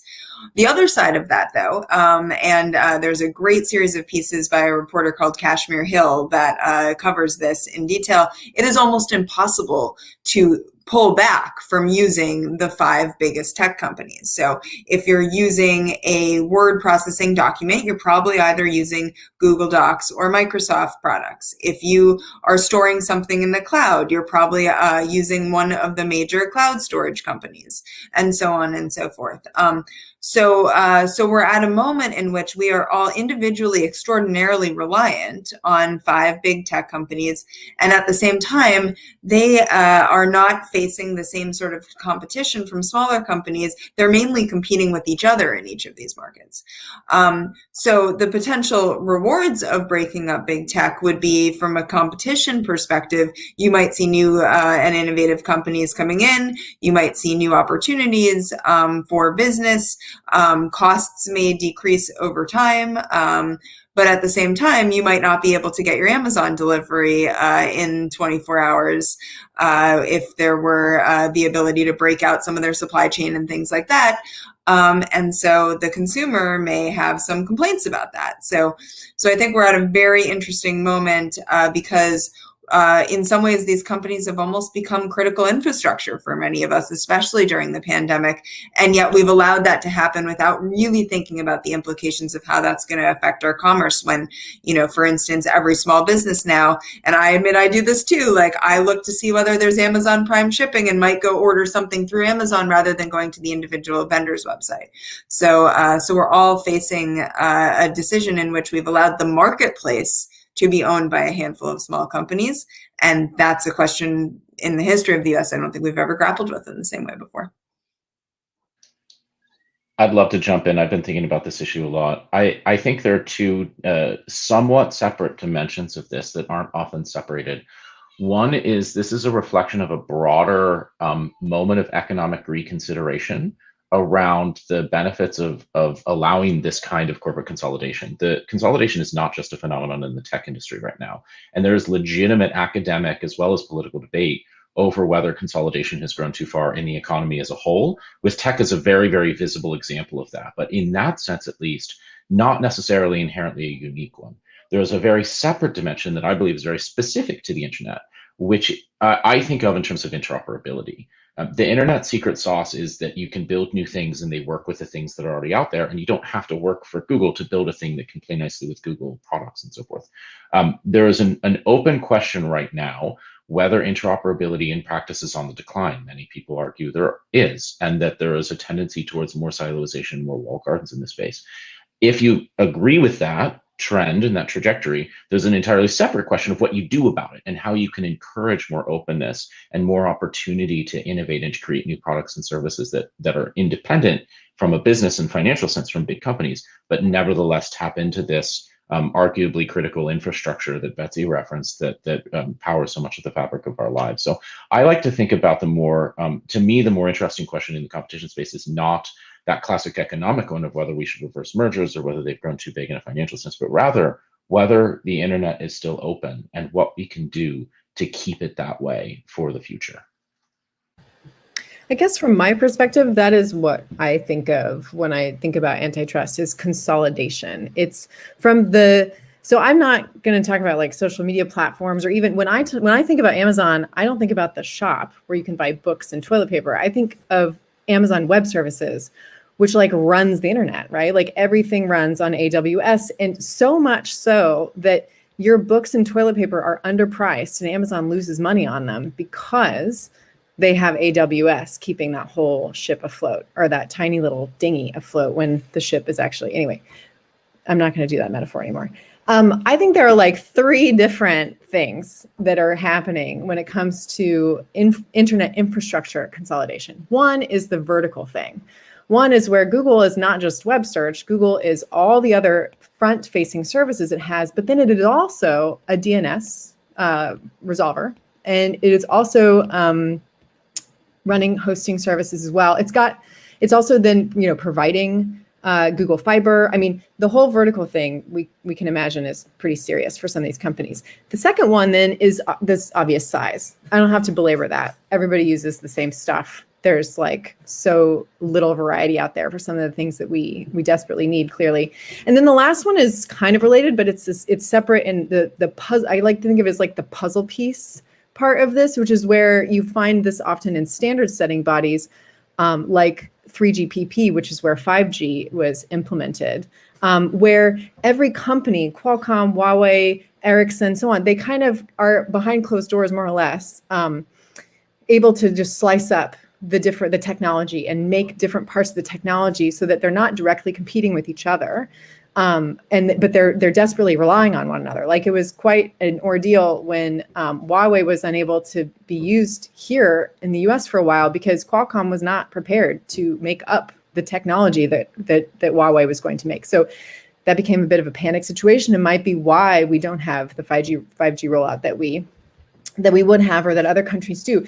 And those 3 things combined are leading to less core internet. So the whole, what Chris was saying about, the interoperable internet, the decentralized, the sort of romantic thing that we think of is like any packet can be sent anywhere, that sort of thing. That is becoming less and less true because there isn't a core so much. You've got whole swaths of the internet that belong to one company. Traffic can pass through that without ever having to go out into the sort of deep ocean part, right? It just stays in their sort of more shallow network, and they can do a lot more with that data. So it's got risks for privacy, for censorship, obviously for service provision. I think because there's so much opportunity for companies in a consolidated space, meaning they can create new products, they can abstract and siphon off more value. That we're going to see less investment in the core, also in the core infrastructure. We're now 30 years from when fiber started getting put down in the US, and that it's about time to replace those cables. I mean, they don't last forever. I don't know that we're gonna see a lot of that replacement. We're not going to be investing in the old stuff, in the stuff that like just gets you the basic internet connection. You're going to have to pay for an enhanced gaming package, or like an enhanced streaming package, or an enhanced K through 12 education package of internet to be able to get decent internet anymore. And like the normal stuff is not going to be as as strong as it even is now, it's going to continue to degrade. So there's a lot of risk in consolidation, no doubt.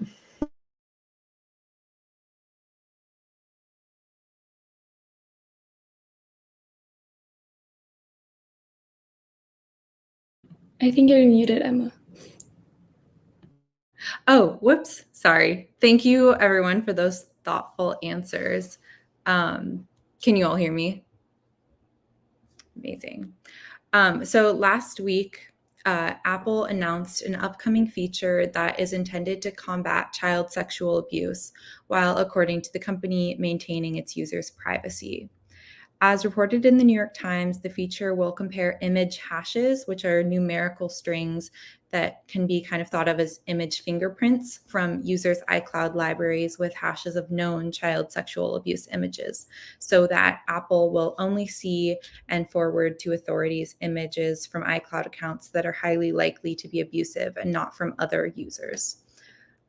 Protecting people from abuse is certainly, we can agree, a worthy goal for Apple, but some cybersecurity experts have stated that they believe this update could set a dangerous precedent for increased surveillance of all types of activities. So how should we think about balancing these two important concerns?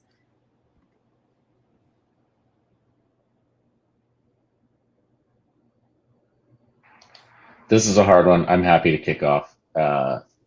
This is it's a hot topic in political circles and policy circles.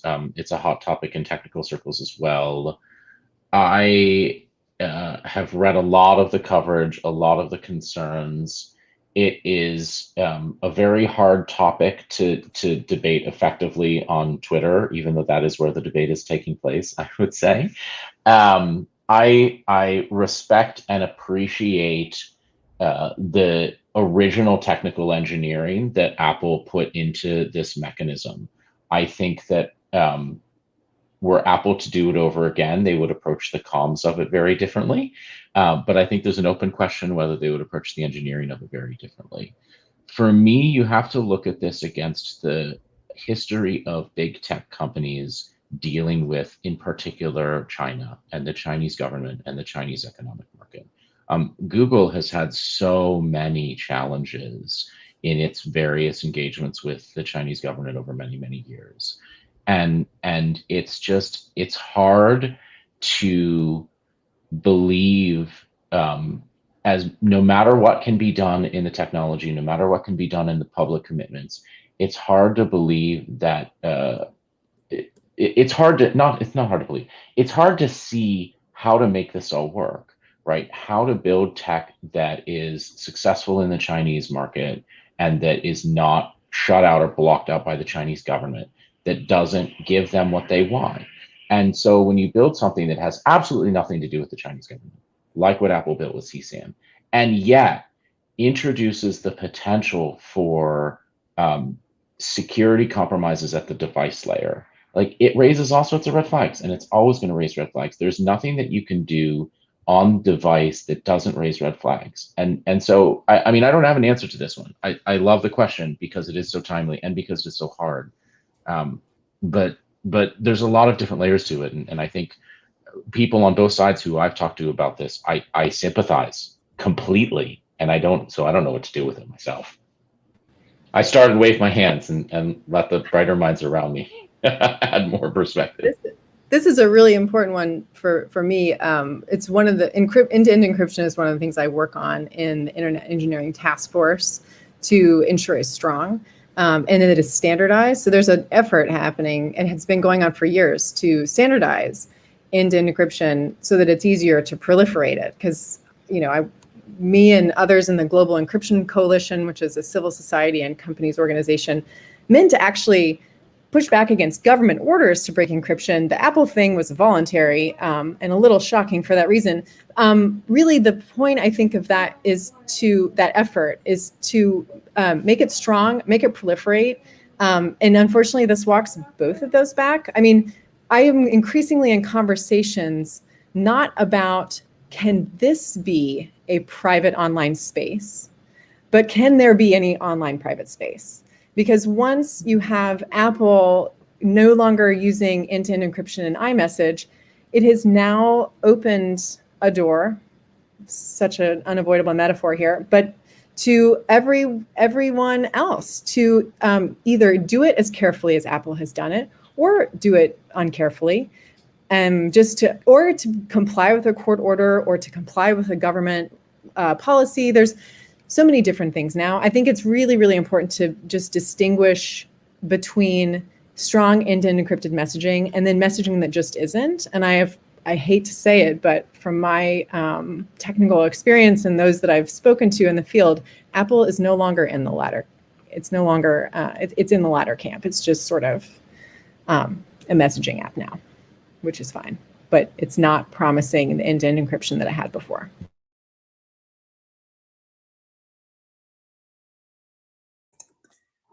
I mean, I'm obviously very passionate about these topics too, because cybersecurity is sort of the thread that I came in. I don't have too much more to add to what's been already said, except to sort of point to the fact that these are always slippery slopes.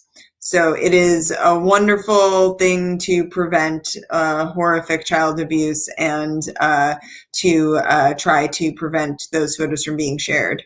But as soon as you open up that door, then there's going to be a horrible murder, and then somebody's going to say, maybe there are photos of the murder, and can we use this tool for that murder too?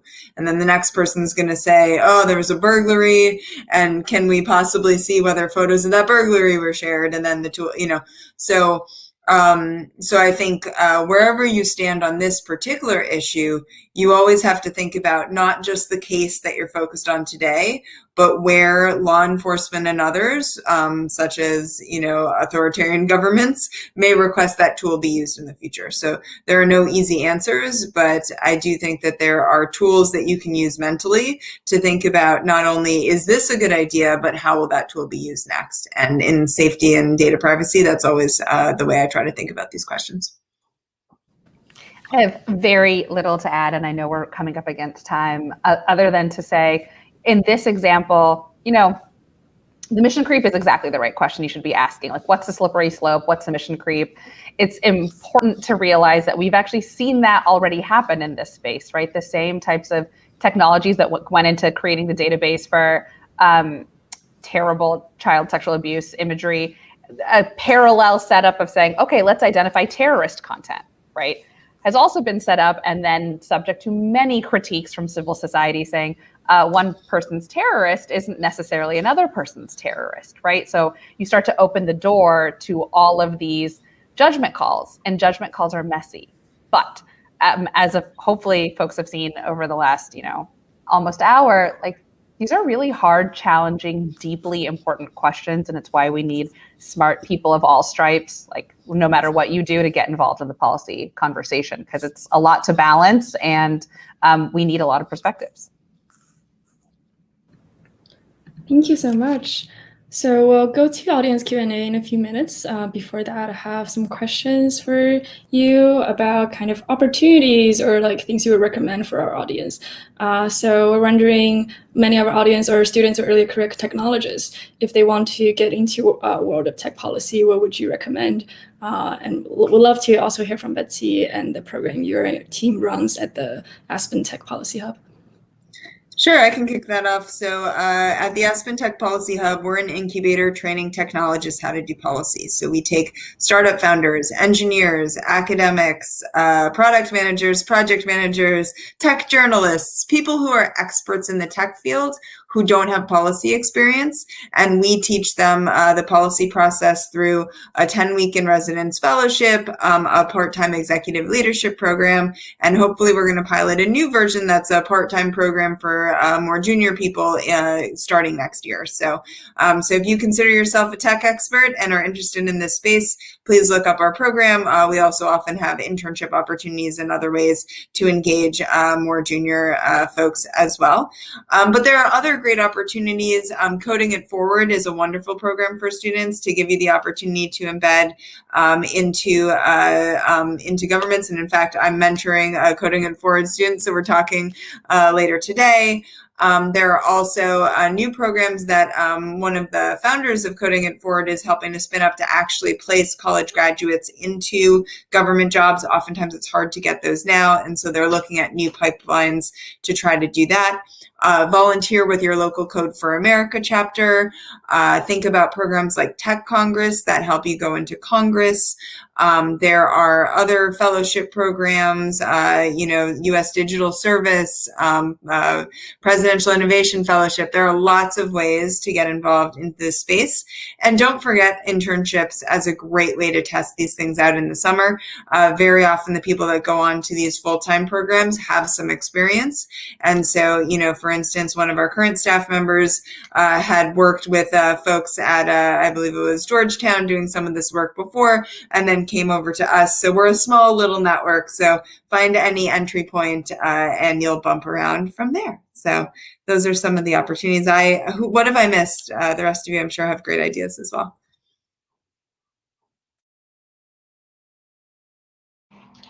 Two quick things for me. First of all, there are a lot of good jobs boards out there that tend to post listings. Those do tend to gravitate towards not early career.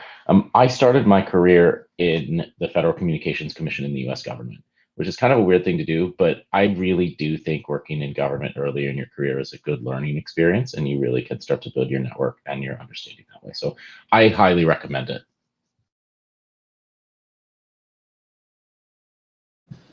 I guess I could share just like a couple really quick ones for news that's a bit more on the fringe with regards to technology. So one is, I mentioned early on that I worked with the Association for Progressive Communications.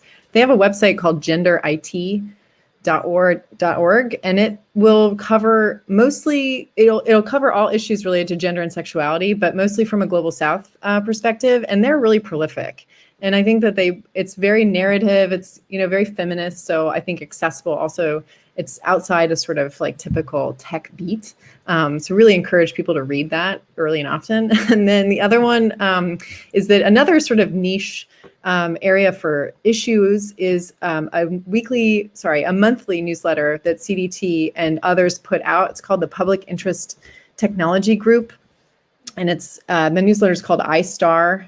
I for like all the internet acronyms out there that do standard setting and policy setting and all that.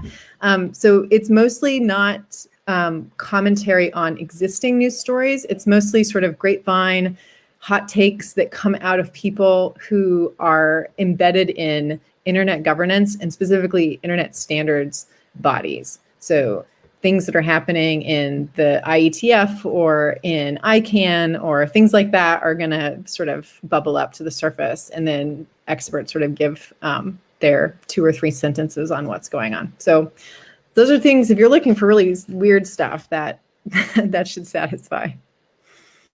I think folks hit on all of the big ones. I'll just pick up on what Mallory said. Build your information ecosystem in this space really thoughtfully. Like find the newsletters that you think are interesting, because in reading them, you'll start to see the names of places that you're like, oh, okay, you're doing interesting work in a way that fits whatever your expertise might be or your interest might be. And so treat it as sort of like it's an exploration to find the right home, the right place to start off. I will say if you're looking for newsletters, not only am I a big fan of the ones at the markup, you should sign up for those, but also Upturn, which is a DC-based organization that does a lot on looking at justice in technology. They have a great weekly roundup newsletter that just says, here's what we're reading, and you should read it, and you'll start to see who are the players in the conversations that you care about. So that's one you could definitely sign up for now.